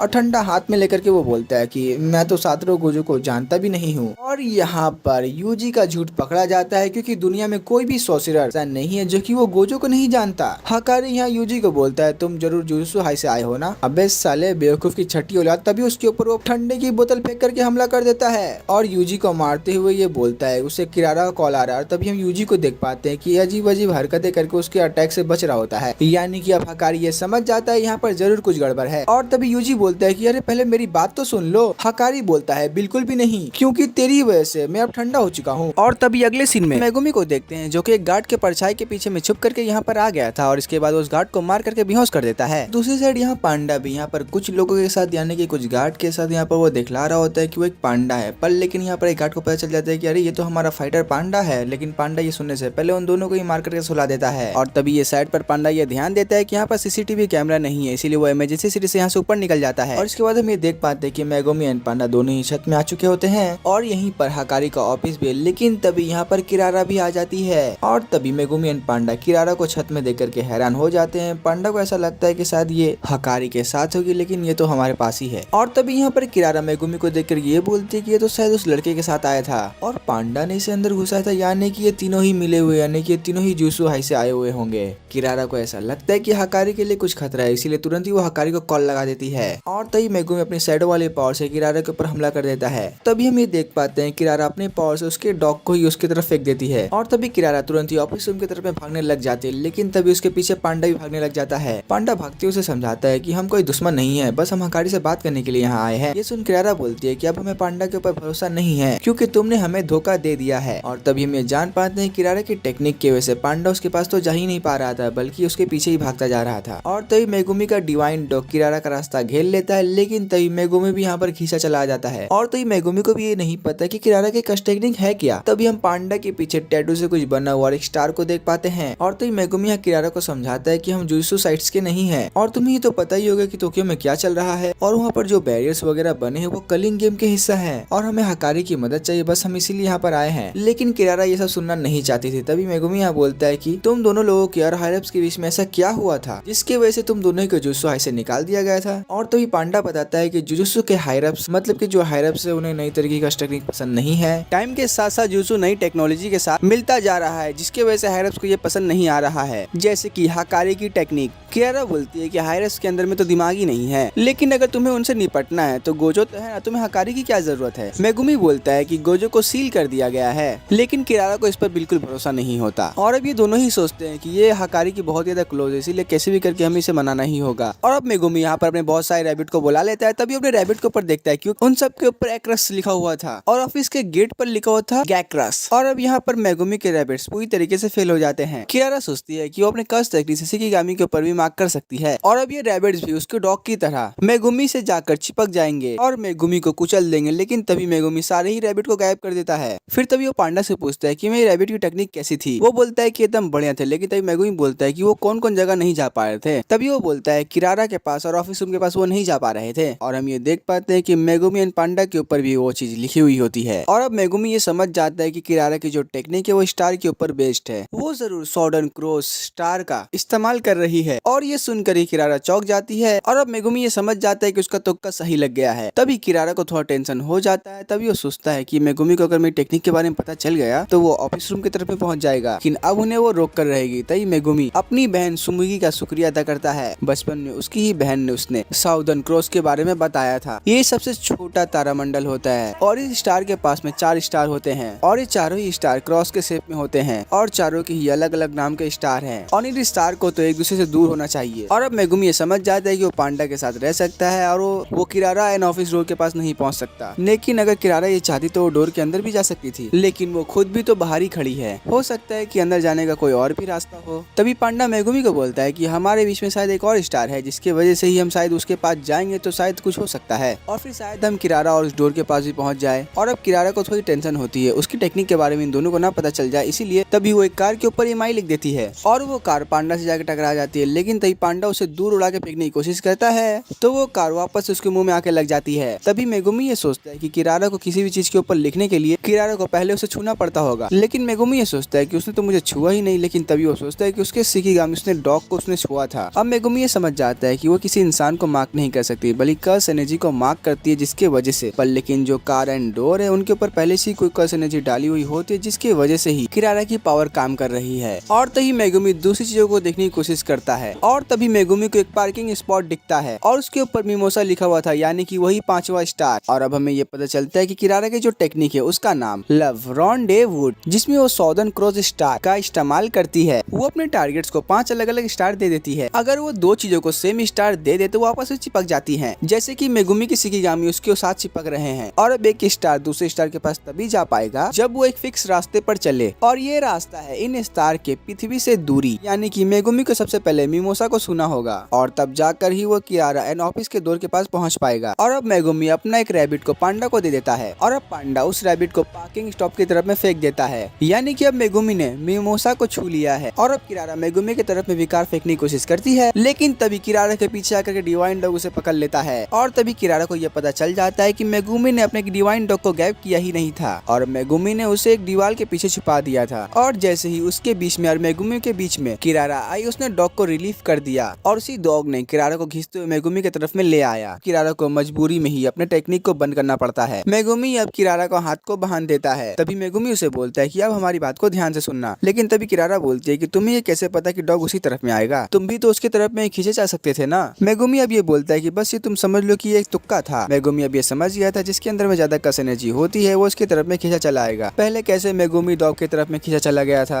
लेकिन इस बार मेगुमी ने अपनी कस टेक्निक को बढ़ाकर अपनी तरफ में बुला लिया। मेगुमी का दिमाग देखकर किरारा उससे इंप्रेस हो जाती है और तभी मेगुमी उसे छोड़ देता है। और तभी मेगुमी और बोलता है हमारे पास टाइम नहीं है, प्लीज हमारी बात को सुन लो। तभी किरारा इसके लिए मान जाती है और तभी वो दोनों देख पाते हैं कि पीछे यहाँ पर यूजी आ जाता है और भाई किसी ने तो यहाँ पर यूजी को फेंका था और हमें पता चलता है कि हकारी ने इसे फेंका था। तभी हम देख पाते हैं कि हकारी भी यहाँ पर आ जाता है और जैसे ही हकारी यहाँ आता है उसे मारता ही जाता है। हकारी उसे बोलता है तुम बचने की कोशिश क्यों नहीं कर रहे हो। और तभी यूजी मन में सोचता है कि हकारी को खुद पर यकीन दिलाना ही होगा, इसीलिए ना तो वो पीछे हटेगा ना ही तो वो पलटवार करेगा। तभी हकारी बोलता है कि मैं तुम्हारी बात को सुनूंगा लेकिन एक शर्त पर ही मैं तुम्हारी बात को मानूंगा, मैं तुम्हें जितनी बार मारूंगा तुम अगर उतनी बार उठ गए तो मैं शायद कुछ सोच सकता हूँ। और तभी किरारा यहाँ पर चिल्ला करके हकारी को बोलती है इनकी बात तो सुन लो एक बार। लेकिन तभी हकारी यहाँ पर यूजी को एक और मुक्का मार देता है, लेकिन यूजी फिर से यहाँ पर उड़ जाता है और ये सभी चीजों को देख करके हकारी बोलता है कि तुम्हें मुझसे ही मदद क्यों चाहिए। यूजी बोलता है कि मेरे सीनियर्स ने बताया कि तुम बहुत ज्यादा स्ट्रांग हो, मतलब कि तुम अपने साथ मेरी भी जान को जोखिम में डालना चाहते हो।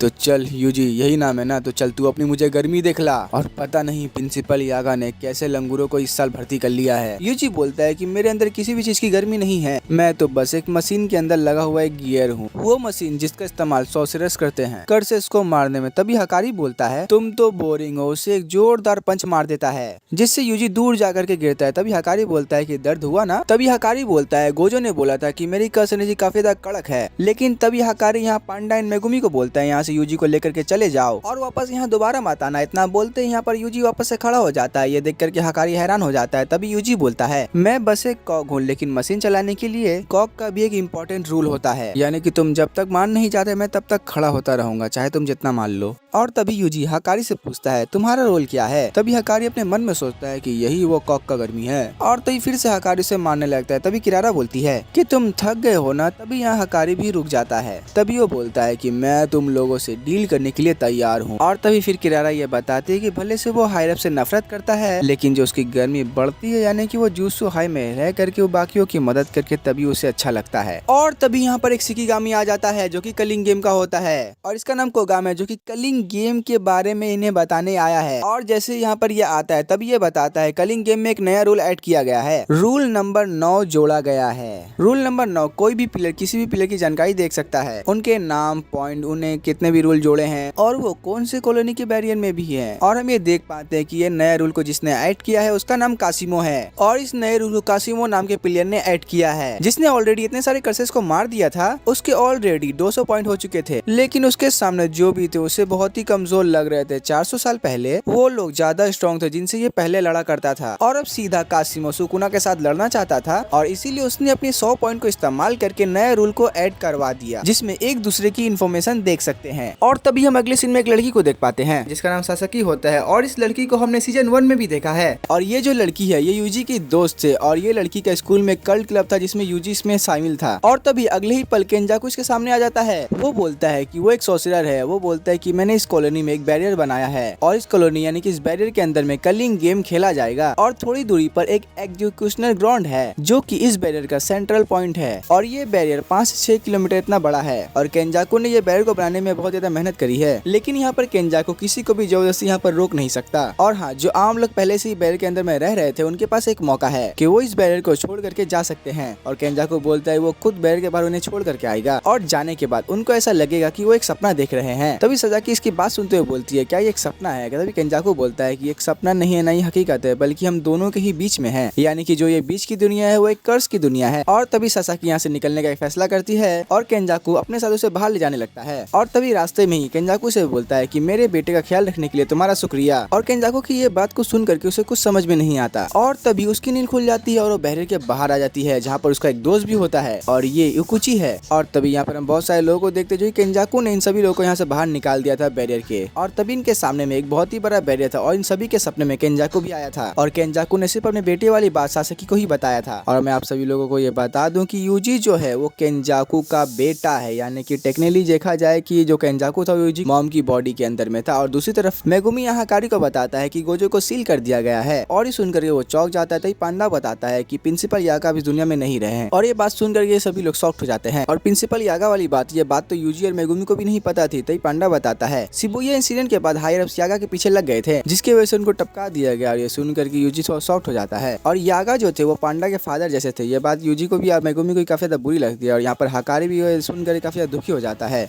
क्योंकि हकारी के जो भी लोग फिक्र करते थे वो इस दुनिया में अब नहीं है। और इसके बाद हकारी मान जाता है कलिंग गेम के लिए, वो कलिंग गेम में हिस्सा लेगा। लेकिन यहाँ कलिंग गेम में तो वो हिस्सा लेगा लेकिन उसके बाद उसे कुछ चाहिए और पांडा ये समझ जाता है कि अपने क्लब को चलाना चाहता है। हकारी बोलता है मैं तुम लोगों की बात मारूंगा पर लेकिन जुसु के हाई के रूल में कुछ चेंजेस होने चाहिए, जैसे कि मेगुमी हकारी को बोलता है कि तुम्हें जो चाहिए वो मिलेगा। लेकिन तभी यहाँ पर पांडा उसे बता देता है कि ये अभी जेनिन क्लैन का नया हेड मेगुमी है। और ये सुनते ही हकारी खुश हो जाता है। वो बोलता है मेगुमी से तुम मुझसे दोस्ती कर लो। और इसके बाद ये सभी लोग सोचते हैं कि कौन से कॉलोनी में कौन जाएगा। लेकिन तभी यहाँ पर एक शिकिगामी आ जाता है जिसका नाम कोगामे होता है और इन सभी को यहाँ पर कलिंग गेम की खबर देने के लिए आया था। और तभी कोगामे बोलता है कासिमो नाम के एक प्लेयर ने एक नया रूल को ऐड करवाया है और वो रूल में ये था कि कोई भी प्लेयर किसी की भी इन्फॉर्मेशन देख सकता है, जैसे कि उसका नाम, जैसे कि उसके पॉइंट्स और ये भी वो कौन से कॉलोनी के अंदर में है। कोगामे बोलता है कि ये खबर सिर्फ वो यूजी को ही देगा क्योंकि वो यूजी का खबरी है जो कि उसे गेम से जुड़ी सारी इन्फॉर्मेशन देगा। और ये देख करके मेगुमी चौंक जाता है क्योंकि अभी यूजी ने तो गेम में एंटर भी नहीं किया, उसके पास शिकिगामी भी आ गया। और तभी मेगुमी ये समझ जाता है कि इसके पीछे जरूर सुकुना और केंजाकू का हाथ है। तभी ये लोग बाकी प्लेयर्स की भी लिस्ट देखने लग जाते हैं और तभी लिस्ट के अंदर में कासिमो के बारे में इन्हें पता लगता है जो कि उसने अभी 200 पॉइंट इकट्ठा कर लिए हैं कि कम से कम कासिमो ने 40 लोगों को एलिमिनेट कर दिया है। और तभी मेगुमी बोलता है कि हम लोगों ने कैसे भी करके कासिमो को अगर मना लिया तो हम लोगों ने एक नया नियम ऐड करके तो हमें किसी को भी मारना नहीं पड़ेगा। और तभी यूजी कोगामे से पूछता है कि ऐसे कौन से प्लेयर है जिनके 100 पॉइंट हो चुके हैं। कोगामे बताता है कि यहाँ एक बंदा और है जिसका नाम हिगुरुमा है, उसके भी 100 पॉइंट हो चुके हैं। मेगुमी बोलता है कि इनको अपने साइड में ला करके इनसे कुछ ऐसे रूल को ऐड करवाना जैसे कि सुमुकी जैसे लोग अपनी मर्जी से गेम छोड़ करके जा सकेंगे। और पहले तो इन लोगों को नंबर 8 रूल का इलाज करना होगा क्योंकि नंबर 8 में अगर किसी भी 19 दिन के अंदर में किसी भी सॉर्सरर के पॉइंट अगर नहीं बढ़े तो वो टपक जा सकता है। और इसके ही बदले में हम एक नए रूल को ऐड करवाएंगे जहाँ पर हम एक दूसरे के पॉइंट्स बांट सकेंगे और इसकी वजह से हमें किसी को मारने की जरूरत नहीं पड़ेगी। और दूसरा रूल ये लोग ये ऐड करेंगे कि प्लेयर्स अपनी पॉइंट को जोड़ करके गेम को छोड़ करके जा सकेंगे। इसके रिप्लाई में हकारी बोलता है कि इतना बड़ा रूल तो गेम एंड कर देगा और इस तरह के रूल को गेम मास्टर मानेगा ही नहीं। मेगुमी बोलता है कि हम इस रूल के अंदर में कंडीशन भी रखेंगे कि अगर कोई प्लेयर गेम को छोड़ करके जाएगा उसके बदले में कोई एक नया प्लेयर आ जाएगा। और अब इन सभी का प्लान बन चुका है और ये सभी लोग अब एंजल के पीछे जाएंगे और एंजल जो है वो गोजो को प्रिज्म रेल से आजाद करवाएगी और साथ ही इन लोगों को कासिमो और हिगुरुमा को भी ढूंढना है उन लोगों से नया रूल को ऐड करवाने के लिए। और यहाँ पर इन लोगों को लिस्ट में एंजल का नाम नहीं मिलता है और फिर इन लोगों को तेंगिन की बात याद आती है कि वो 2 नंबर की कॉलोनी में हो सकती है एंजल। हकारी मेगुमी को बोलता है कि एंजल दिखने में कैसी है। मेगुमी बोलता है कि तुम उसे देखोगे तो तुम पहचान ही जाओगे कि वो कैसी है। हकारी बोलता है कि वो और पांडा 2 नंबर वाली कॉलोनी में जाएंगे। यहाँ पर यूजी और मेगुमी 1 नंबर वाली कॉलोनी में जाएंगे। किरारा बैरियर के बाहर रहेगी, यह हकारी ने बोला। तभी हकारी बोलता है कि वो कासिमो से लड़ेगा क्योंकि वही जो है वो सबसे ज्यादा स्ट्रॉन्ग है और पांडा जो है वो अपनी स्मेल की टेक्निक की मदद से वो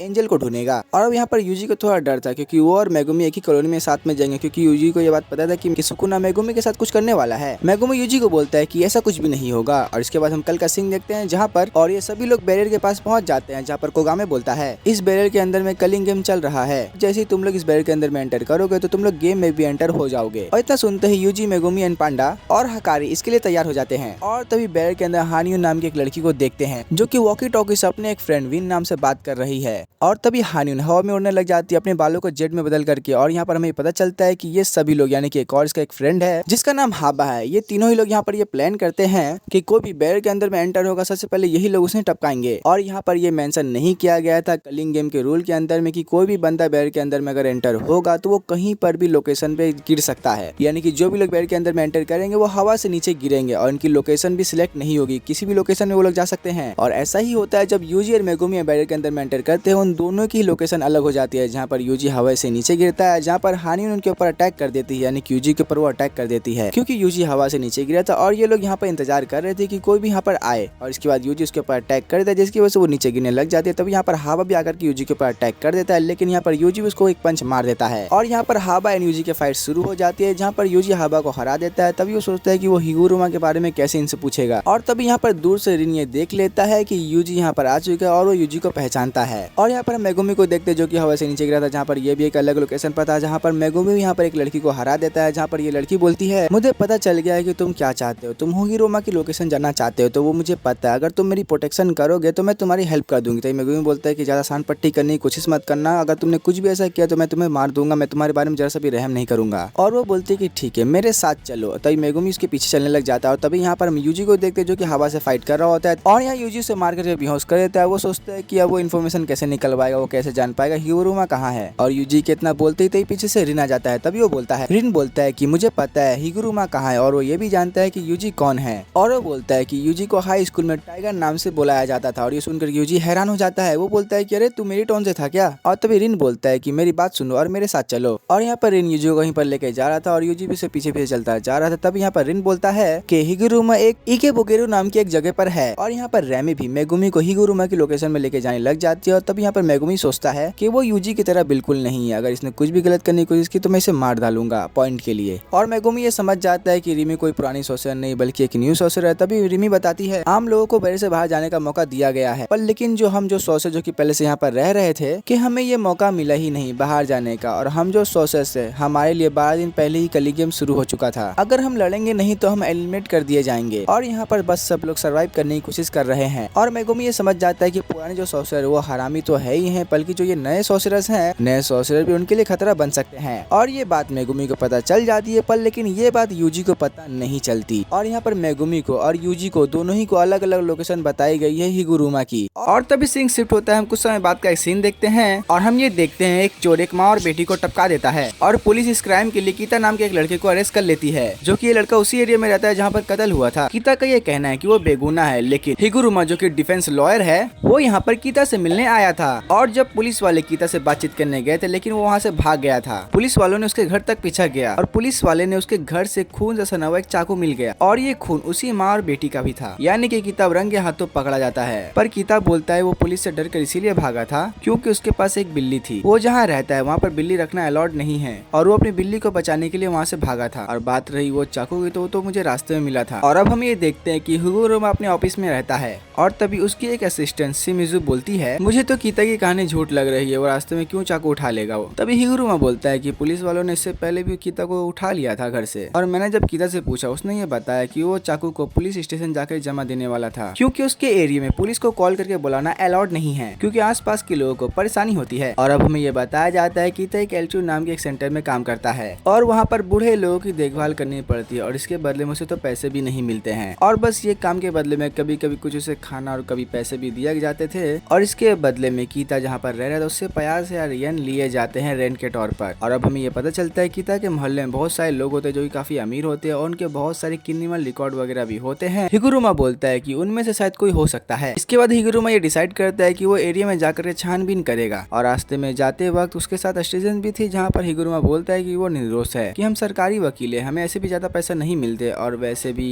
कीता जो है उसे तो पुलिस ने अरेस्ट कर ही लिया है, अब शायद उसके बाद ज्यादा ऑप्शन नहीं बचा जो कि वो बच पाएगा। और उसकी असिस्टेंट हिगुरुमा से पूछ लेती है तुम उसका केस क्यों लड़ना चाहते हो। तब हिगुरुमा बोलता है कि कभी कभी ऐसे केस भी हमें लड़ लेना चाहिए, इससे बाकी के केस को सॉल्व करना काफी फास्ट हो जाता है। इसके रिप्लाई में शिमिजू बोलती है कि कभी कभी नहीं, तुम हमेशा ऐसे ही केस लड़ा करते हो। और अगले सीन में हम ये देखते हैं शिमिजू अपने एक फ्रेंड तकामिशी से मिलने के लिए यहाँ पर आई होती है, और हम तकाकी को देखते हैं जो कि हिगुरुमा के साथ उसने पहले काम किया था, यहाँ पर वो उसके साथ बात कर रही होती है। वो लड़की बोलती है कि हिगुरुमा शुरू से ही ऐसा ही है, वो पैसों के लिए काम नहीं करता। वो बोलती है कि जब हिगुरुमा के साथ मैं थी तब हमारे पास एक ड्रंक ड्राइव वाला एक केस आया था, एक 19 साल का लड़का जिसके दोस्तों ने उसके दारू पिला दी थी, और इसके बाद हिगुरुमा वो केस को हार गया था। और फिर वो लड़का हिगुरुमा के ऊपर चिल्लाने लग गया था कि वो तुमने मेरा केस क्यों लिया, तुम मेरा केस क्यों हार गए। और ताकाकी ने हिगुरुमा को मना किया था कि ऐसे केस मत लो, तो तुम तो जीत ही नहीं पाओगे। यानी कि हिगुरुमा वो केस को लेता है जिसे जीतना नामुमकिन होता है, और शायद ये सब के चक्कर में हिगुरुमा अपनी मेंटल हेल्थ को खराब ना कर ले। और हम ये देख पाते हैं कि हिगुरुमा दिन रात मेहनत करके कीता को निर्दोष साबित करवा देता है। असल में क्राइम वाले दिन से कीता के मोहल्ले से एक लड़का गायब था, हो सकता है उसी लड़के ने उन लोगों को मारा होगा और उसने ही चोरी करी होगी। और क्राइम वाले टाइम पर कीता एक स्टोर के सीसीटीवी कैमरे में भी नजर आ रहा था, और साथ ही में कीता के घर से चोरी का कोई भी आइटम नहीं मिला। और अब यहाँ पर कीता हिगुरुमा का शुक्रिया अदा करता है कि उसका केस उसने लड़ा, पर लेकिन यहाँ पर हिगुरुमा ये जानता है कि सामने वाली पार्टी फिर से अपील जरूर करेगी, और फिर से एक बार ट्रायल होता है जहाँ पर कीता को निर्दोष साबित नहीं किया जाता, और उसी वक्त उसे उम्र कैद की सजा सुनाई दी जाती है। हिगुरुमा जो कि एक छोटा वकील है, उसके पास ज्यादा फंडिंग नहीं थी, न ही ज्यादा लोग थे, और वो कोई भी नया सबूत पेश नहीं कर पाया, जिसके वजह से कीता को पकड़ लिया गया, और फिर से अपील करने के लिए उसे सुप्रीम कोर्ट जाना पड़ेगा। सुप्रीम कोर्ट में ये छोटे मोटे केस सुनाए नहीं जाते। हिगुरुमा सोचता है मैं पहले से ही कीता को निर्दोष साबित करा चुका हूँ, और तभी इसी वक्त कीता हिगुरुमा सामने होता है, और उसकी आंखों में गुस्सा डर दोनों ही होता है। वो अजीब तरीके से हिगुरुमा को देखता है। हिगुरुमा ये देख के चौंक जाता है। वो अपने आप से पूछता है ये मुझे ऐसे क्यों देख रहा है। तकाबी ने हिगुरुमा से पूछा था कि उसके मन में क्या है। इसके रिप्लाई में हिगुरुमा बोलता है कि मैं कोई हीरो नहीं हूँ जो कि निर्दोष लोगों को बचाता है, बस मैं कुछ भी गलत होता वो नहीं देख सकता, इसीलिए, और कानून अंधा भी होता है, पर लेकिन कानून के साथ लोग भी अंधे हो जाते हैं, क्योंकि वो सच सुनना नहीं चाहते, इसलिए निर्दोष लोगों को फंसाया जाता है। पर लेकिन हिगुरुमा जो है वो हमेशा अपनी आंखों खुला रखेगा और निर्दोष लोगों को साबित करेगा। और तभी प्रेजेंट में आते हैं जहाँ पर जज बोलता है किसी को भी कोई अगर दिक्कत है 15 दिन के अंदर में सुप्रीम कोर्ट में अपील कर सकता है। और तभी हिगुरुमा जोर से टेबल में अपने हथौड़े से मारता है, और ये देखकर सभी हैरान हो जाते हैं। और तभी उसके सर के ऊपर सभी लोग देखते हैं, और हम ये देख पाते हैं कि हिगुरुमा के सर के ऊपर एक बहुत ही बड़ा शिकिगामी आ गया था। और तभी हिगुरुमा बोलता है कि सब बैठ जाओ, ये ट्रायल अब फिर से शुरू होने वाला है। और अब हम ये जान पाते हैं कि यही टाइम पर हिगुरुमा की पावर अवेक हुई थी, और अब हमें ये पता चलता है कि हिगुरुमा भी कलिंग गेम का हिस्सा हो चुका है। और तभी कहानी प्रेजेंट में आ जाती है जहाँ पर रिन और रेमी वो दोनों ही बोलते हैं हम हिगुरुमा की लोकेशन जानते हैं, पर लेकिन इनमें से कोई झूठ बोल रहा है। तभी अगले पल हम एक आदमी रेजी को देखते हैं, और हमें देख पाते हैं कि इसके सामने कुछ तो रखा हुआ था, और ये यहाँ पर बैठ करके अपने शिकार का इंतजार कर रहा है। खैर अब हमें ये पता चलता है कुछ समय पहले जब रिन अपने स्कूल में था, जहाँ पर कुछ लड़के एक लड़के को बुली कर रहे थे, जहाँ पर रिन वहीं पर खड़ा होता है। वो देखता है कि वो अपने लिए आवाज क्यों नहीं उठा सकता। अगर ये लड़का इनके सामने आवाज नहीं उठाएगा तो ये पूरे साल तक इसे परेशान करते रहेंगे। लेकिन तभी यहाँ पर यूजी आ जाता है और इन सभी को धो देता है, और रिन ये देख करके हैरान हो जाता है। और तभी कहानी वापस प्रेजेंट में आ जाती है। रिन यूजी को एक थिएटर के पास में ले जाता है, और वो यूजी को बोलता है कि हिगुरुमा इसी के अंदर में होगा। यूजी रिन का शुक्रिया अदा करके उसके अंदर जाने लगता है, लेकिन तभी रिन बोलता है कि मैं कभी खुद हिगुरुमा से मिला नहीं हूँ। लेकिन वो यूजी को बताता है कि मेरे फ्रेंड हाबा को उसने बहुत ही बुरी तरीके से पीटा था। यूजी बोलता है कि अरे कुछ नहीं होगा मुझे, मैं अंदर जा रहा हूँ। लेकिन यहाँ पर रिन उसे कुछ बताना चाहता था, लेकिन वो नहीं बता पाता। और तभी हम देखते हैं कि दूसरी तरफ रेमी भी मेगुमी को एक जगह में ले जाती है, जहाँ पर वही बंदा जिसका नाम रेजी होता है उसके पास ले गए थे। तभी यहाँ पर मेगुमी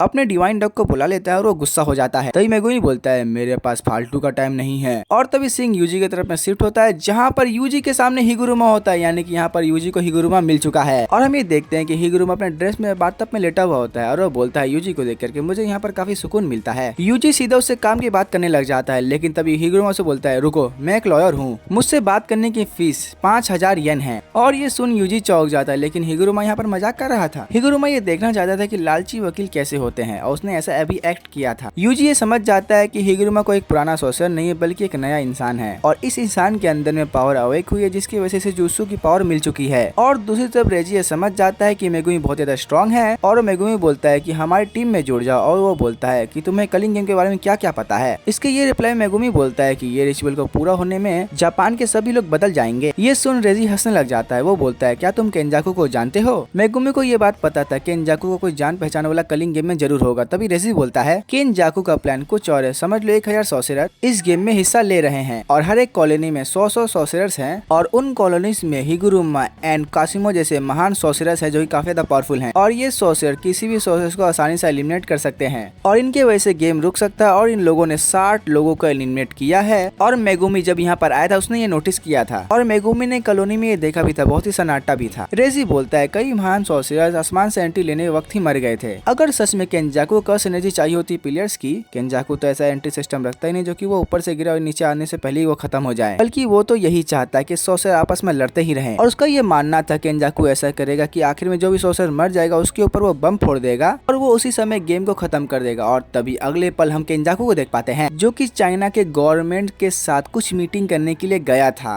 और तभी अगले सीन में यहाँ पर यूजी हिगुरुमा को बोलता है मैं कलिंग गेम बंद करना चाहता हूँ, फिलहाल तो मैं ऐसा नहीं कर सकता, फिलहाल तो मुझे एक नए रूल को ऐड करवाना है। और वो बोलता है मुझे हिगुरुमा बस तुम्हारे 100 पॉइंट चाहिए एक नए रूल को ऐड करवाने के लिए, लेकिन हिगुरुमा मना कर देता है। हिगुरुमा बोलता है मैं ऐसा क्यों करूंगा क्योंकि असली दुनिया का जो रूल है वो पूरी तरह से खोखला है, मैं ये देखना चाहता हूँ कि कलिंग गेम में क्या चलता है। यहाँ पर हिगुरुमा कलिंग गेम का कानून कैसे चलता है बस वो यही देखना चाहता है। हिगुरुमा को ये जानना है कि ये कलिंग गेम का रूल को कोई ब्रेक करता है तो उसके साथ क्या होता है, तो क्या उन प्लेयर्स को अपना केस रखने का मौका दिया जाएगा, कोई सुनवाई भी होगी या सीधा फैसला हो जाएगा। इसीलिए मैं ये नहीं चाहता कि ये गेम जल्दी एंड हो, मुझे ये देखना है कि लोगों की टेक्निक कैसे रिमूव होती है। यूजी बोलता है कलिंग गेम एक रिचुअल है, अगर ये पूरा होगा तो जापान के सभी लोग खत्म हो जाएंगे। तभी हिगुरुमा बोलता है ऐसा कुछ भी नहीं होगा, कलिंग गेम हमेशा चलता ही रहेगा क्योंकि कलिंग गेम के रूल्स में ऐसा ही लिखा है। यूजी अपने मन में सोचता है ये शायद ऐसा नहीं मानेगा, मुझे इससे फाइट करके इसके 100 पॉइंट्स को लेना ही होगा। और तभी हिगुरुमा के सामने यूजी ब्लैक फ्लैश चार्ज करने लग जाता है और वो बोलता है मुझे अपने 100 पॉइंट इस्तेमाल करने दो। तभी हिगुरुमा उठता है, उठ करके बोलता है क्या तुमने कभी किसी को गुस्सा दिलाया है, तो क्या तुमने कभी किसी को गुस्से में मारा है, और मुझे ऐसा लगता है कि ये उससे भी अच्छा है। यूजी ये देखता है हिगुरुमा के पीछे एक शिकिगामी आ गया था और अब हमें ये पता चलता है कि हिगुरुमा के पास 100 पॉइंट्स और 20 लोगों को निपटा चुका है और अब यहाँ पर यूजी को हिगुरुमा के साथ संभल करके लड़ना होगा। और तभी इसी वक्त हिगुरुमा यूजी के सामने डोमेन एक्सपेंशन बोल देता है, आखिरी वर्ड डेडली सेंटेक्सटिंग, एक आखिरी पेशकश। और तभी अगले पल यूजी ये सोचता है कि डोमेन खोलने से पहले मुझे उसके ऊपर हमला कर देना चाहिए था और तभी तुरंत ही यूजी भाग करके हिगुरुमा के ऊपर अटैक कर देता है, लेकिन तभी हिगुरुमा उसका जो अटैक होता है वो बीच में ही रुक जाता है। तभी हिगुरुमा बोलता है कि मेरे डोमेन के अंदर में कोई बंदा अटैक नहीं कर सकता है, यानी कि इस हिगुरुमा के डोमेन के अंदर में मारा पीटी अलाउड नहीं है और ये नियम उनके ऊपर लागू होते हैं जो इस डोमेन के अंदर में होते हैं। और तभी हिगुरुमा एंड यूजी कटघरे में खड़े होते हैं और अब हमें ये पता चलता है कि हिगुरुमा का जो डोमेन है वो एक कोर्ट की तरह है और इस कोर्ट के अंदर में यूजी के ऊपर ट्रायल होगा और हमें ये बताया जाता है कि हिगुरुमा के पीछे जो शिकिगामी है वो यहाँ का जज है, यानी कि वो इस डोमेन का जज है। और तभी शिकिगामी जज बोलता है कि 18 साल की कम उम्र होने के बावजूद भी वेगस पार्लर के अंदर में यूजी गया था। हिगुरुमा बोलता है जो यहाँ का जज है उसे हर एक चीज पता है जो तुमने किया है और हाँ हिगुरुमा को ये जानकारी नहीं मिलती क्योंकि जज जो है उसे ही सब कुछ पता होता है और अब आखिरी फैसला इनके सुनने के बावजूद ही होगा। और तभी हम देखते हैं हिगुरुमा के हाथ में एक लिफाफा आ जाता है जो कि उसके अंदर में एक सबूत है जो कि यूजी पार्लर के अंदर में गया था और ये जो एम्बलम हिगुरुमा के हाथ में उस जज ने दिया था यानी कि शिकिगामी में दिया था। हिगुरुमा बोलता है ये सबूत का ये मतलब नहीं है कि तुम दोषी हो, लेकिन तुम्हें अपने सफाई में कुछ कहने का एक मौका दिया जाएगा और उसके बाद ही मैं इस सबूत को ओपन करूंगा। यूजी को बस ये कोशिश करना है कि वो दोषी ठहराया ना जाए। ये देख कर के यूजी मन में सोचता है कि हिगुरुमा सच में एक लॉयर है। और तभी यूजी को तेंगिन की बात याद आती है जहाँ जेंगन बोलता है पुराने जमाने के सोर्सर्स भी डोमेन का इस्तेमाल किया करते थे, लेकिन उन डोमेन के अंदर में डायरेक्ट हिट नहीं हुआ करता था। सिंपल में तुम ये समझ लो गोजो का जो डोमेन है उसके डोमेन में अगर कोई फंस जाए तो 99% चांस ये है कि उसका अटैक उसको लगेगा ही लगेगा। और हाँ इस चीज को गारंटी हिट इफेक्ट भी कहते हैं जो कि अब लगभग सभी के डोमेन के अंदर में भी होते हैं। पुराने जमाने के सोर्सर डोमेन इसीलिए खोला करते थे कि सामने वाला भाग ना जाए, लेकिन टाइम के साथ साथ ये डायरेक्ट हिट वाले डोमेन बढ़ते गए और अब यूजी ये समझ जाता है कि हिगुरुमा के डोमेन के अंदर में डायरेक्ट हिट नहीं है,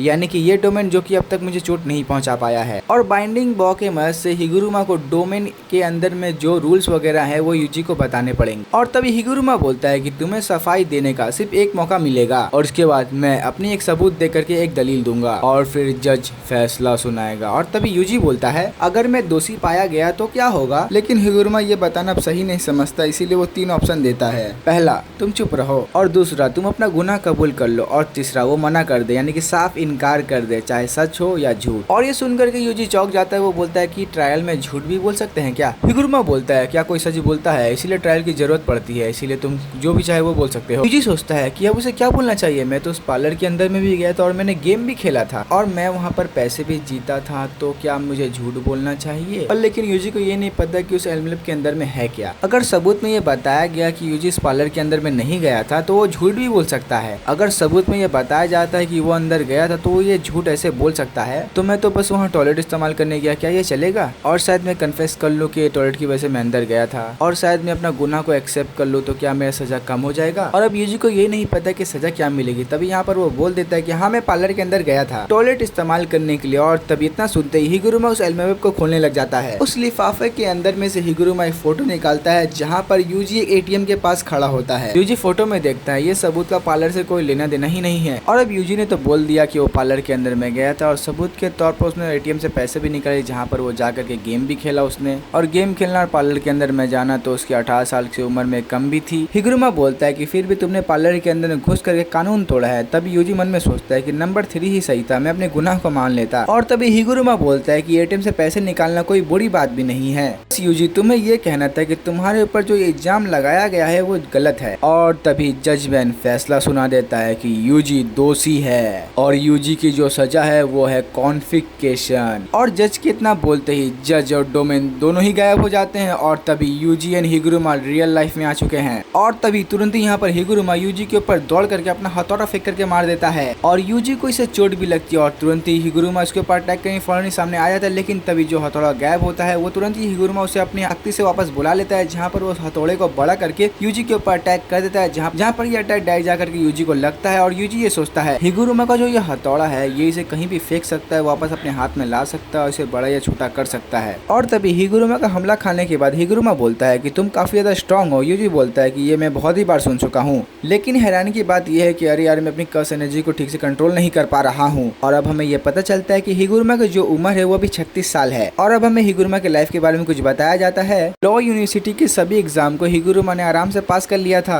अभी पहले ही अटेम्प्ट में। और हिगुरुमा को ये करना काफी आसान पड़ा क्योंकि हिगुरुमा ये सोचता था जहाँ पर दिमाग लगाया जाए बस वहीं पर दिमाग लगाना यही जरूरी है। और आसपास के लोग हिगुरुमा को जीनियस मानते हैं, लेकिन हिगुरुमा जितना अच्छा लॉयर है उससे ही खतरनाक वो बहुत ही अच्छा टैलेंटेड सॉर्सरर भी है। और हिगुरुमा जैसे ही अवेक हुआ, उसे जैसे ही पावर मिली, उसने अपना डोमेन एक्सपेंशन खोल दिया और उसने अपनी टेक्निक्स को एनालाइज करते हुए और बाकी बैरियर के टेक्निक्स को भी सीख लिया। और उसके बाद हिगुरुमा कर्स एनर्जी कंट्रोल करना भी सीख गया। और पावर मिलने के 12 दिन बाद ही हिगुरुमा पावरफुल हो गया, बिल्कुल सॉर्सरर 1 ग्रेड की तरह। और कलिंग गेम के अंदर में एंटर करने से पहले हिगुरुमा ने बहुत सारे कर्सेस को भी मारा है। और इसके बाद वो कलिंग गेम के अंदर में एंटर हुआ, वहाँ पर उसने 20 प्लेयर को एनिमेट कर दिया, जहाँ पर उसके पास अभी 100 पॉइंट्स हैं। और यूजी उसके 100 पॉइंट को इस्तेमाल करना चाहता है, इसीलिए ये यहाँ पर दोनों फाइट कर रहे हैं। और यहाँ पर हिगुरुमा अपने हथौड़े को बड़ा करके यूजी के ऊपर अटैक कर देता है और हम देखते हैं कि यूजी इसके हथौड़े से बचने की कोशिश कर रहा होता है। और फिर हिगुरुमा अपने हथौड़े को मिसाइल की तरह बार बार यूजी की तरफ में फेंकता है। और तभी यहाँ पर हिगुरुमा उससे बोलता है क्या तुम अपनी कर्स एनर्जी को कंट्रोल नहीं कर पा रहे हो?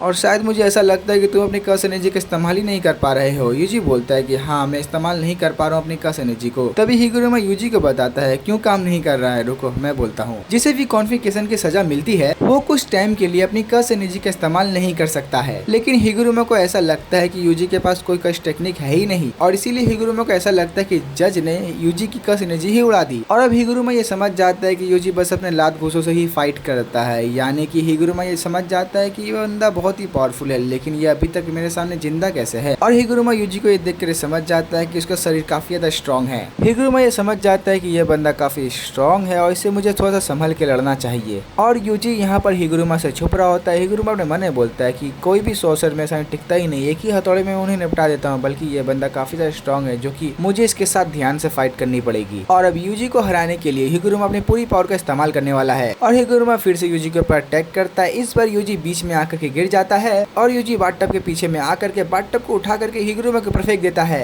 बाथटब के पानी से बीच में फाड़ता हुआ हिगुरुमा आता है जहाँ पर अपने हथौड़े को बड़ा करके यूजी के ऊपर अटैक कर देता है और यूजी यहाँ हिगुरुमा के हथौड़े से दबने लग जाता है। हिगुरुमा ये सोचता है कि ये काफी दमदार खिलौना है जो कि मुझे लगता है कभी नहीं टूट सकता, ये इतना पावरफुल है। और अब यहाँ पर यूजी की भी हालत खराब हो रही है। यूजी सोचता है कि हिगुरुमा की कोई ना कोई वीक स्पॉट भी तो होगा और तभी यूजी का दिमाग में कुछ आता है, मुझे रीट्रायल चाहिए। और इतना सुनते ही हिगुरुमा बोलता है इस केस की सुनवाई फिर से कही जाएगी। और यूजी के रीट्रायल बोलने के बाद हिगुरुमा एंड यूजी फिर से हिगुरुमा के डोमेन के अंदर में आ जाते हैं। हिगुरुमा बताता है कि जजमेंट कोई भी सजा सुनाता है लेकिन रीट्रायल का मौका दिया जाता है, यानी कि जब तक वो इंसान खुद अपना गुनाह कबूल ना कर ले। हिगुरुमा के सर के ऊपर जजमेंट अपेयर होता है। वो आते ही साथ बोलता है कि तुमने शिबुया में बहुत सारे लोगों को मारा है। इतना सुनते ही यूजी बोलता है कि हाँ ये सच है और मैं अपना गुनाह को कबूल करता हूँ। और इतना सुनते ही जजमेंट गुस्सा हो जाता है, तुम्हें मौत की सजा सुनाई जाती है। और जज के इतना बोलते ही ये दोनों ही रियलिटी में वापस आ जाते हैं और यहाँ पर हम देख पाते हैं कि हिगुरुमा के हाथ के पास हथौड़े की जगह में एक नई स्वॉर्ड आ जाती है और इस वेपन का नाम है एग्जीक्यूशनल स्वॉर्ड। सबसे बड़ी जो सजा है जो कि जजमेंट ने सुना दी है, मौत की सजा। और ऐसा होने के बाद हिगुरुमा के हाथ में एक स्वॉर्ड आ जाती है और ये स्वॉर्ड उस दोषी के ऊपर टच हो गई, यानी कि उस इंसान के ऊपर ये स्वॉर्ड लग गई तो इंसान मारा जाएगा। और ये जो हिगुरुमा के पास जो स्वॉर्ड है ये गोजो एंड सुकुना यानी कि किसी को भी खत्म करने का पावर रख सकती है। हिगुरुमा बोलता है किसी इंसान को समझने के लिए उसकी सारी कमजोरियां देखना, लेकिन प्रॉब्लम ये है कि जब वो लोगों की प्रॉब्लम देखता है तो उसे इंसानियत सुंदर नहीं बल्कि बदसूरत लगती है। रोज रोज क्रिमिनल को देख करके उसका दिमाग खराब हो रहा था और इसके लिए हर इंसान कमजोर है, चाहे वो क्रिमिनल ही क्यों ना हो या फिर यूजी इतोदोरी जैसा इंसान जो कि सच में अच्छा दिखाने की कोशिश कर रहा है। हिगुरुमा के सीनियर ने उससे ये पूछा था लॉयर बनने के अलावा तुम जज क्यों नहीं बन जाते हो, तब हिगुरुमा ने ये सुन करके उसे मना कर दिया था। हिगुरुमा को ऐसा लगता था कि इंसान कमजोर होते हैं, पर उस समय में हिगुरुमा को ऐसा लगता था कि इंसान की कमजोरियां ही इंसानों को स्पेशल बनाती हैं। और ये बात हिगुरुमा को इसीलिए याद आई है क्योंकि यूजी ने अपना गुनाह को कबूल किया है, जो कि उस गुनाह को यूजी ने किया ही नहीं, ये बात हिगुरुमा को पता है। और ये बात हिगुरुमा को इसीलिए पता चली क्योंकि लिफाफे के अंदर में ये बात पता चल गया था कि यूजी ने शिबुया में किसी को नहीं मारा बल्कि यूजी की बॉडी को सुकुना ने यूज करके बहुत सारे शिबुया में लोगों को मारा था। सुकुना ने लोगों को मारा था, ना कि यूजी ने लोगों को। लेकिन यहाँ पर यूजी ने वो अपना गुनाह को एक्सेप्ट किया जो कि उसने किया ही नहीं। तक किसी तरीके से यूजी हिगुरुमा के स्वॉर्ड से बचा था और अब हिगुरुमा एंड यूजी दोनों ही काफी सामने आ चुके थे। और अब अचानक से यहाँ पर हिगुरुमा स्वॉर्ड को गायब कर देता है, लेकिन तभी यूजी जो पंच मारने वाला था हिगुरुमा को, वो तुरंत ही वो पंच मार देता है हिगुरुमा के ऊपर। और ये पंच खाने के बाद हिगुरुमा बहुत ही दूर जाकर के गिरता है और ये देख करके यूजी कंफ्यूज हो जाता है कि हिगुरुमा ने ऐसा क्यों किया। हिगुरुमा बोलता है कि उस समय सुकुना ने यूजी के बॉडी में कंट्रोल ले रखा था, यानी कि यूजी ने कोई भी क्राइम नहीं किया है। लेकिन ये सुन के यूजी फिर भी बोलता है कि गलती मेरी ही थी, मैं कमजोर था और हाँ तुमने अपनी स्वॉर्ड क्यों गायब कर दी। और तब हिगुरुमा बोलता है कि मुझे याद आ गया कि मैं लॉयर किस लिए बना था। शायद यूजी तुम्हारे जैसे और भी लोग होंगे जो कि मुझे उन लोगों को बचाना है और तुम्हारे जैसे लोगों को मेरी जरूरत भी होगी। और अब यहाँ पर हिगुरुमा यूजी को ये बोल देता है कि मैं अपने 100 पॉइंट तुम्हें देने के लिए तैयार हूँ। और हम ये देखते हैं दोनों बात करने के लिए स्टेज में आकर के बैठ जाते हैं जहाँ पर 2 कुर्सी होती है। यहाँ पर हिगुरुमा बोलता है यूजी तुमने कभी किसी को जानबूझ करके मारा है, जिस पर यूजी बोलता है कि हाँ, जिस पर हिगुरुमा बोलता है तुम्हें काफी बुरा लगा होगा ना। और अब हिगुरुमा बोलता है कि खैर छोड़ो हटाओ। यहाँ पर यूजी की बात मानते हुए हिगुरुमा अपने आप 100 पॉइंट का इस्तेमाल करता है और हिगुरुमा एक नया रूल ऐड करवाता है जो कि प्लेयर्स एक दूसरे को पॉइंट ट्रांसफर कर सकते हैं। और तभी कोगामे तुरंत ही ये रूल को ऐड करवा देता है और इसके बाद हिगुरुमा अपना 1 पॉइंट यूजी को ट्रांसफर करवा देता है, यानी कि बस अब अगले 19 दिन तक यूजी अब सेफ है। और अब यहाँ से हिगुरुमा जाने लगता है और तभी यहाँ पर यूजी बोलता है क्या तुम हमारी मदद कर सकते हो। और अब यहाँ पर हिगुरुमा ये बताता है कि जब उसने पहली बार अपना डोमेन कोर्ट में खोला था और वहाँ पर जो जज और लॉयर थे हिगुरुमा ने उन्हें मार दिया था, जिन्होंने कीता को गलत सजा दिलवाई थी और उनसे ही हिगुरुमा को 2 पॉइंट्स मिले थे और बाकी के 100 पॉइंट्स उसने कॉलोनी में आकर के हासिल किए हैं। हिगुरुमा जाने से पहले ये बोलता है जब कलिंग गेम खत्म होगा तो वो खुद को पुलिस के हवाले कर देगा और अगर यूजी मैं तुम्हारे साथ रहा तो मुझे खुद से नफरत हो जाएगी। और हिगुरुमा इतना बोलकर यूजी को यहाँ से निकल जाता है। और तभी हम अगले सीन में कॉलोनी के बैरियर को देख पाते हैं और साइड से हमें एक वॉइस सुनाई जाती है कि ये कलिंग गेम जो है एक छलावे की तरह है, ना खत्म होने वाला। और फिर केंजाकू जो कि एक ऐसा चीज को ड्रॉप करेगा बॉम्ब की तरह, जिसके बाद हमें ये कलिंग गेम का असली मतलब पता चलेगा। और फिर वो बॉम्ब या फिर वो कोई चीज जो कि हमें नहीं पता। और हम यहाँ रेजी को देख पाते हैं जो कि स्ट्रॉन्ग लोगों को अपने पास में शामिल करना चाहता है और इसीलिए वो कलिंग गेम के एंड तक टिका रहना चाहता है, इसीलिए वो यहाँ पर तैयारी कर रहा है। और तभी हम मेगुमी को देखते हैं, वो बोलता है कि ये लड़की स्ट्रॉन्ग तो नहीं दिखती है। और रेजी, तुमने बोला कि तुम स्ट्रॉन्ग लोगों को इकट्ठा कर रहे हो। और यहाँ मेगुमी खड़े बेइज्जती कर देता है उस लड़की की कि ये लड़की तो स्ट्रॉन्ग तो नहीं है। तभी रेजी बोलता है कि ये लड़की जो है बस एक चारा है ताकि पावरफुल लोगों को मेरे पास ले आए। और हाँ, बस तुम ये समझ लो कि ये लड़की को बस मैं अपने वर्क में यूज कर रहा हूँ। मेगुमी बोलता है कि ओ अच्छा ठीक है, यानी कि ये लड़की का कोई काम तो नहीं है, इसीलिए तुम इसे मार करके तुम अपना पॉइंट क्यों नहीं बढ़ा लेते हो। और तभी रेमी बोलती है कि अरे नहीं, ऐसी बात नहीं है, जो रेजी है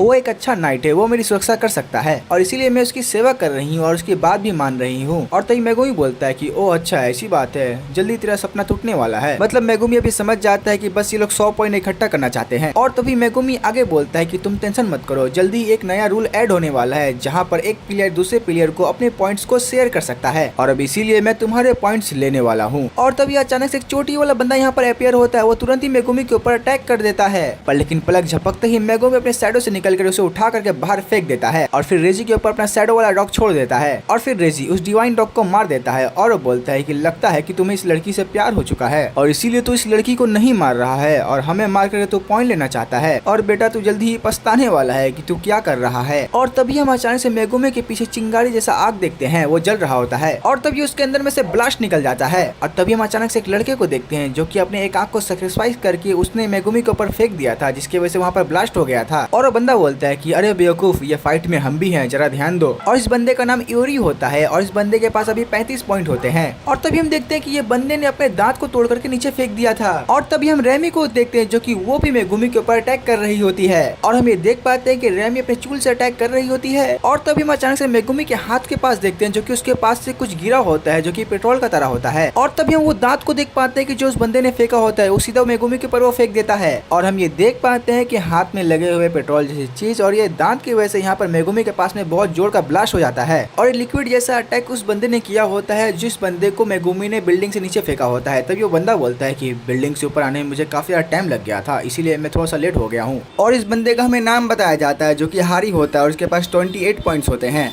और तभी ये दोनों देखते हैं कि वो दोनों अटैक के बाद मेगुमी बच गया और हम ये देख पाते हैं कि मेगुमी यहाँ बचा भी होता है। ऑल्टा उसके अटैक से उसने रेमी को भी बचाया होता है। और तभी मेगुमी यहाँ रेमी को समझाते हैं कि ये पागल लड़की, वो लोग तेरे ऊपर घंटा भी ध्यान नहीं दे रहे और तेरे को बस चारे का तरह यूज कर रहे हैं, तुझे कभी भी मार सकते हैं वो लोग। और यहाँ पर जो अभी अटैक हुआ उन लोगों ने जरा सा ही फिक्र नहीं दिखाई तुम्हारे ऊपर। और मेगुमी उसे ये बोल देता है कि अगर तुम्हारी जान को प्यारी है तो यहाँ से तू निकल ले। और तभी हम ये पागल लड़की को देखते हैं जो कि फिर से ये मेगुमी के ऊपर अटैक कर देती है और वो बोलती है और रेजी ने मुझे जो बोला है मैं वही करूंगी, चाहे कुछ भी हो जाए। और तभी वो रोती, वो बोलती है कि अच्छा ऐसी बात है, तुम ये बोल रहे हो, क्या तुम मेरे प्यार में पड़ चुके हो। और तभी मेगुमी उसे सीधा बोल देता है कि ये कचड़े वाली लड़की, ये सोचना भी मत कभी भी, ऐसा मैं कर सकता हूँ। और तभी हम हारी को देख पाते हैं कि ये वही बंदा होता है जिसने मेगुमी के ऊपर अटैक किया था। और तभी इन सभी के फाइट के बीच में यहाँ पर कोगामे आ जाता है और वो बोलता है कि गेम के अंदर में एक नया रूल ऐड हुआ है। और फिर आगे कोगामे बोलता है कि गेम के अंदर में एक नया रूल ऐड हुआ है जिसमें प्लेयर एक दूसरे के पॉइंट को शेयर कर सकते हैं, यानी कि आप सभी लोग एक दूसरे को अपने पॉइंट शेयर कर सकते हो। और तभी इतना सुनते ही मेगुमी तुरंत ही सामने वाले बंदे के ऊपर अटैक कर देता है, वो अपने फ्रॉक को यहाँ पर समन कर लेता है और फिर मेगुमी इस बंदे को चौक दे देता है और फिर अपने फ्रॉक की मदद लेकर के फिर से इस बंदे को बिल्डिंग से बाहर फेंक देता है। और तभी मेगुमी तुरंत एक और शिकिगामी समन करता है और फिर तभी वो उड़ते हुए हमें के समय उस बंदे के ऊपर अटैक कर देता है। और हम ये देख पाते हैं कि पहली बार मेगुमी ने किसी बंदे की ऐसी बैंड बजा दी है। और तभी मेगुमी अपने मन में सोचता है क्या वो सच में ऐसा कर रहा है पॉइंट को आगे बढ़ाने के लिए। और मेगुमी अब ये सोचता है कि अब उसे किसी को फोर्स नहीं करना चाहिए क्योंकि अब मेरी जो बहन है उसके ऊपर मतलब पॉइंट ट्रांसफर वगैरह कर सकते हैं और अब मुझे ज्यादा जल्दी नहीं करना चाहिए, इन लोगों से बस अपना काम निकलवाना है और अब पॉइंट्स को लेकर मुझे ज्यादा नहीं हड़बड़ाना चाहिए। और तभी सेट से कोगामे बोलता है मेगुमी को तुम्हारे पास 5 पॉइंट ऐड हुए हैं, तुमने अभी एक बंदे को टपका दिया है। और भाई मेगुमी को अटैक को सर्वाइव नहीं कर पाता, वो खत्म हो जाता है। और तभी हम रेजी उस बंदे को देखते हैं जो कि छतरी के में से नीचे उतरता है। तभी वो हवा में बोलता है कि ये बंदा बिना अपनी टेक्निक को यूज करे हुए बगैर ही मर गया,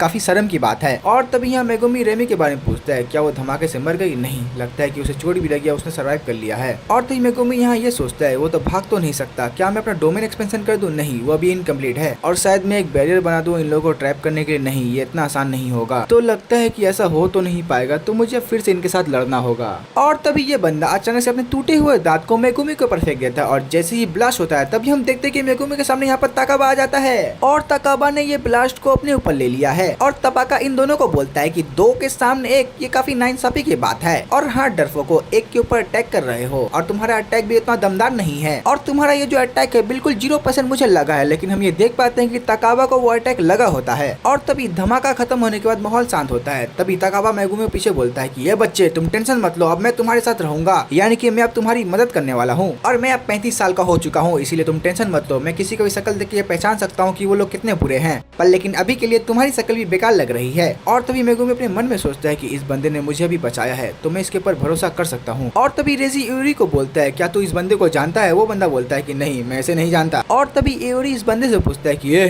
तो किसकी साइड में है? पर लेकिन हम देखते हैं ताकाबा के सर से खून गिर रहा होता है। और तभी ताकाबा बोलता है कि अरे अच्छा, तुझे ऐसा लगता है कि मैं फनी नहीं हूँ? तभी एओरी बोलता है कि अरे नहीं, ऐसी बात नहीं है, तू किस एरा से है मुझे ये बता। पर लेकिन तबाका वो देख पाते हैं कि जो कि इनकी बात को नहीं सुन रहा होता, तो ये बोलता है कि अरे तुम ये जो कॉस्ट्यूम देख रहे हो वो एक हीरो के ऊपर पेस्ट है और हीरो ने मुझे सिखाया कि हमेशा हंसना और तेज से चिल्लाना और कोई भी मजाक या जोक मारने में मैं मिस नहीं कर सकता हूँ। और तुम्हें मैं अपनी एक चीज सुनाता हूँ जो कि मेरे अभी दिमाग में आया है। तगाबा अजीब हरकतें करके बोलता है कि जब भी तुम लड़की को देखना तो अपना वाईफाई खोल लेना। पर लेकिन हम आगे पीछे देख पाते हैं कि दोनों ही साइड सन्नाटा होता है, किसी को मजा नहीं आता। और तभी तकाबा को बहुत ज्यादा गुस्सा आ जाता है कि तुम ऑडियंस ही बहुत ज्यादा बेकार हो, पर लेकिन कुछ तुम्हारे जैसे ऑडियंस भी होते हैं जिन्हें हंसना नहीं आता है और इसके बाद भी तुम सभी लोग फ्रंट में क्यों बैठते हो शो के अंदर में। और तभी मेगुमी से बोलता है कि अरे नहीं, तुम्हारी गलती नहीं है। पर लेकिन मेगुमी इसे देखकर ये सोचता है कि अरे ये तो तोदो की तरह है। और तभी हम तकाबा को देखते हैं जो कि भागता हुआ जाता है, उड़ता हुआ लात एओरी के फेस के ऊपर में लात मारने वाला होता है। और तकाबा जो ये लात मारता है ये काफी खतरनाक लात होती है। और तभी रेजी ये सब देख लेता है, वो बोलता है कि ये बंदा काफी ज्यादा तेज है और शायद इसके कर्स एनर्जी स्पीड तो नहीं है और शायद मुझे ये काफी ज्यादा स्ट्रॉन्ग लग रहा है। तभी तकाबा बोलता है कि अरे मुझसे बचकर रहना, मैं बहुत ही खतरनाक लेवल वाला कॉमेडियन हूँ। और तभी हम देखते हैं कि मेगुमी शैडो से निकल के रेजी के ऊपर अटैक कर देता है और फिर हम देखते हैं रेजी बच जाता है। तभी मेगुमी बोलता है कि चलो फिर हम लोग अलग हो जाते हैं। तभी मेगुमी तकाबा को बोलता है कि जो बंदे को तुमने अभी मारा है जिसका नाम एओरी है, और मुझे ऐसा लगता है कि वो बंदा जो है वो अपने किसी भी बॉडी पार्ट्स को बॉम्ब में कन्वर्ट कर सकता है और उसे फोड़ सकता है और वो अपने बॉडी पार्ट्स को उड़ा रहा है ताकि आगे चल करके शायद वो अपनी रिवर्स कस तकनीक को यूज कर पाए। और तभी मेगुमी यहाँ पर कोगामे को बुलाता है और तभी मेगुमी ये समझ जाता है जो कोगामे ने बताया था कि एक नया रूल ऐड हो गया है, यानी कि यूजी ने अपना काम कर दिया है और ये बंदे का नाम होता है हिगुरुमा। और फिर मेगुमी कोगामे से हिगुरुमा की इन्फॉर्मेशन पूछता है और वो इन्फो देख करके ये समझ जाता है कि यूजी ने वो रूल को ऐड करवा दिया है। और अब मेगुमी ये समझ जाता है कि इस वाले कॉलोनी से उसका काम खत्म हो चुका है अब। और तभी यहाँ पर मेगुमी सामने रेजी को बोलता है कि अगर तुम मुझे जाने दोगे तो मैं भी तुम्हें जाने दूंगा। तभी यहाँ पर रेजी बोलता है कि अरे ऐसे कैसे, तुमने वो जो बंदे को जान से मारा, मैं तुम्हें ऐसे ही छोड़ दूंगा क्या? और तभी यहाँ पर मेगुमी तकाबा को बोलता है कि अगर तुम उस बॉम्ब वाले गाय को मार देते हो तो तुम उसका पॉइंट ले लेना। तकाबा बोलता है कि अच्छा ठीक है, मैंने तुम्हारी बात सुन लिया हूँ, पर लेकिन मैं एक कॉमेडियन हूँ और हाँ, मैं ऐसा कुछ नहीं करने वाला हूँ जिसकी वजह से कोई भी एक साइड वाले की स्माइल खत्म हो जाए। मेगुमी बोलता है कि अरे मेरे भाई, तुझे जो करना है तू वो कर ले, बस तू वो फाइट को जीत लेना और पॉइंट हासिल कर लेना। और तभी हम देखते हैं जमीन में बैठ करके यहाँ तकाबा रेडी हो जाता है और तभी एओरी उसके ऊपर अटैक कर देता है। और तभी एओरी अपने एक आंख को फेंक करके उसके ऊपर अटैक कर देता है, लेकिन यहाँ पर एक झाड़ू ला करके उसकी वो आंख वाले अटैक को गायब कर देता है। और हमें देख पाते हैं कि अपनी बॉडी फाइट्स को फेंक करके ये बंदा जो है वो अपनी रिवर्स कस्ट टेक्निक से यूज कर रहा है, अपनी बॉडी को वापस हील भी कर ले रहा है। और तभी हम देखते हैं तकाबा एक बहुत ही खतरनाक वाला अटैक करने वाला है और तभी तकाबा अपना जुस्सू को यूज करके उसके ऊपर पिछवाड़े में गोली घुसा देता है और अपने दो हाथ की दो उंगली को घुसा देता है। और फिर हम उस बंदे का हालत देखते हैं जो काफी खराब हो जाता है। और तभी तकाबा खड़ा लात मारकर उसे दूर फेंक देता है। और तभी मेगुमी तकाबा को बोलता है कि अच्छा हुआ जो तू मेरा दुश्मन नहीं है। तभी तकाबा बोलता है कि यही तो मैं बहुत देर से सुनने वाला था, तो ठीक है बच्चे, मरियो मत। और अभी यहाँ पर रेजी मेगुमी के सामने तैयार होता है। तभी रेजी बोलता है कि अब मैं तुझे नहीं छोड़ूंगा। तभी मेगुमी बोलता है कि अरे मेरी बात को सुन ले, मेरे इस कॉलोनी से मेरा काम खत्म हो चुका है, तो अब तू बच के रहियो और मैं सच में सीरियस फाइट करने वाला हूँ। और तभी यहाँ पर मेगुमी का ईगल आ जाता है, वो रेजी का पीछा करने लग जाता है और हम देखते हैं रेजी भागी जा रहा होता है, पर लेकिन मेगुमी उसका पीछा करता है। और तभी मेगुमी समन करता है एलिफेंट को और शिकिगामे वाले हाथी को देख के रेजी घबरा जाता है और फिर भी वो भागने लग जाता है। और तभी वो हाथी को देखते हैं जो कि अपने सूर से बहुत सारा पानी रेजी के ऊपर फेंक देता है। और तभी अचानक से हम ये देखते हैं रेजी के पास से पता नहीं कहां से सब बोर्ड आ जाता है। और तभी भाई हम रेजी को देख पाते हैं जो काफी खतरनाक इनके अटैक से बचता हुआ काफी मजे में भाग रहा होता है। और तभी हम देखते हैं बहुत सारे टेडी बियर को यहाँ पर रेजी समन करता है और उसके ऊपर वो कूद के यहाँ पर लैंड कर जाता है। और तभी हम देखते हैं यहाँ पर रेजी कुछ स्लिप्स का यूज कर कर रहा होता है, पता नहीं उसकी कौन सी एक टेक्निक है वो यूज कर रहा होता है। और तभी हम देखते हैं कि यहाँ पर रेजी यहाँ पर भागता हुआ अपने हाथों से कोई भी चीज समन करता जा रहा था। और तभी हम मेगुमी को देखते हैं कि उसका पीछा करता हुआ एक ऐसी जगह में पहुंच जाता है जहाँ पर बहुत सारे स्लिप्स वगैरह होते हैं। और तभी मेगुमी स्लिप की मदद से यहाँ पर पियानो समन करता है, जो कि मेगुमी के सर के ऊपर वहाँ पर गिरा देता है। तभी मेगुमी रैबिट को समन करके बच जाता है और फिर रैबिट यहाँ पर रेजी का पीछा करने लग जाता है। और तभी यहाँ पर रेजी बचता हुआ एक चर्च की तरफ में पहुंच जाता है।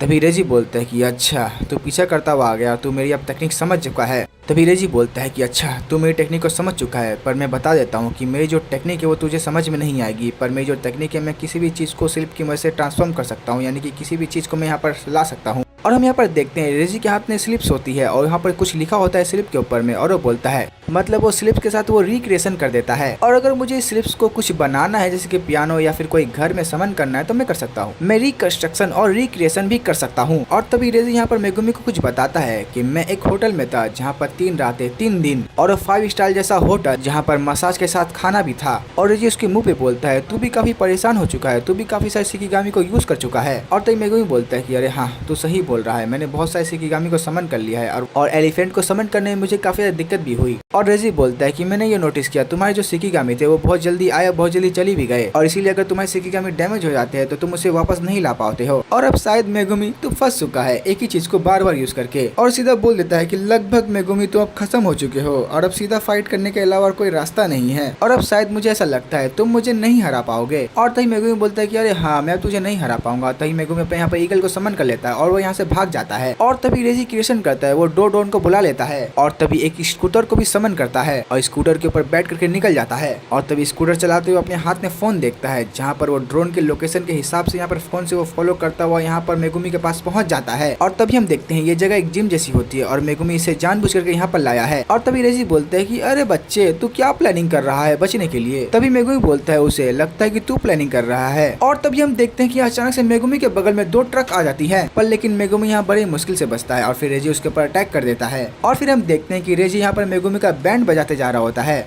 और तभी वो रिक्रिएशन करके यहाँ पर मेगुमी का बॉल से यहाँ पर कुछ समन करता है और यहाँ पर मेगुमी का बैंड बजाते जा रहा होता है और मेगुमी अपने आप को संभाल भी नहीं पा रहा होता है। तभी हम रेजी को देखते हैं वहाँ पर एक स्लिप की बहुत सारी गड्डी यहाँ पर ले करके वो मेगुमी के ऊपर बहुत सारी रिक्रिएट करके बहुत सारी चीजों को परफेक्ट करके मार देता है मेगुमी के ऊपर, और मेगुमी के ऊपर ये सारी चीजें जा करके लगती है और मेगुमी के हाथ के ऊपर एक चाकू लग जाता है। और तभी हम देखते हैं हमेशा की तरह मेगुमी की यहाँ पर किसी से भी वो फाइट करता है उसकी हालत ऐसे ही खराब हो जाती है बार बार। तभी रेजी बोलता है कि मैंने भी ऐसी चीजें बनाई है बिल्कुल तुम्हारी तकनीक की तरह ही लगती है समन करने वाली जैसी, पर लेकिन मेरी जो चीजें वो खुद से थोड़ी ना कुछ कर सकती है। और तभी रेजी बोल देता है कि मुझे अब ज्यादा टाइम नहीं लगाना चाहिए, मुझे तुझे मार कर तेरी जो पॉइंट्स है वो मुझे अपने पास ले लेना चाहिए, और अगर तुम अपने पॉइंट्स मुझे ट्रांसफर कर देते हो तो मैं तुम्हें छोड़ने के बारे में सोच सकता हूँ। तभी मेगुमी बोलता है बैरियर टेक्निक थोड़ी मुश्किल तो जरूर होती है, चाहे मैं जितनी बार भी ट्राई कर लूँ। तभी मेगुमी उसे सामने देख कर बोलता है कि मैं अब इस जिम को अपने डोमेन के हिसाब से यूज करने वाला हूँ। और तभी डोमेन के बारे में सुनकर रेजी यहाँ पर सरप्राइज हो जाता है कि ये बंदा डोमेन भी खोल सकता है। और तभी मेगुमी अपने डोमेन समन कर देता है और तभी हम मेगुमी का डोमेन देखते हैं जो कि होता है चिमरा शैडो गार्डन। और रेजी ये देख करके उसकी आंखें फटी की फटी रह जाती है कि ये बंदा कितना ज्यादा एडवांस हो चुका है।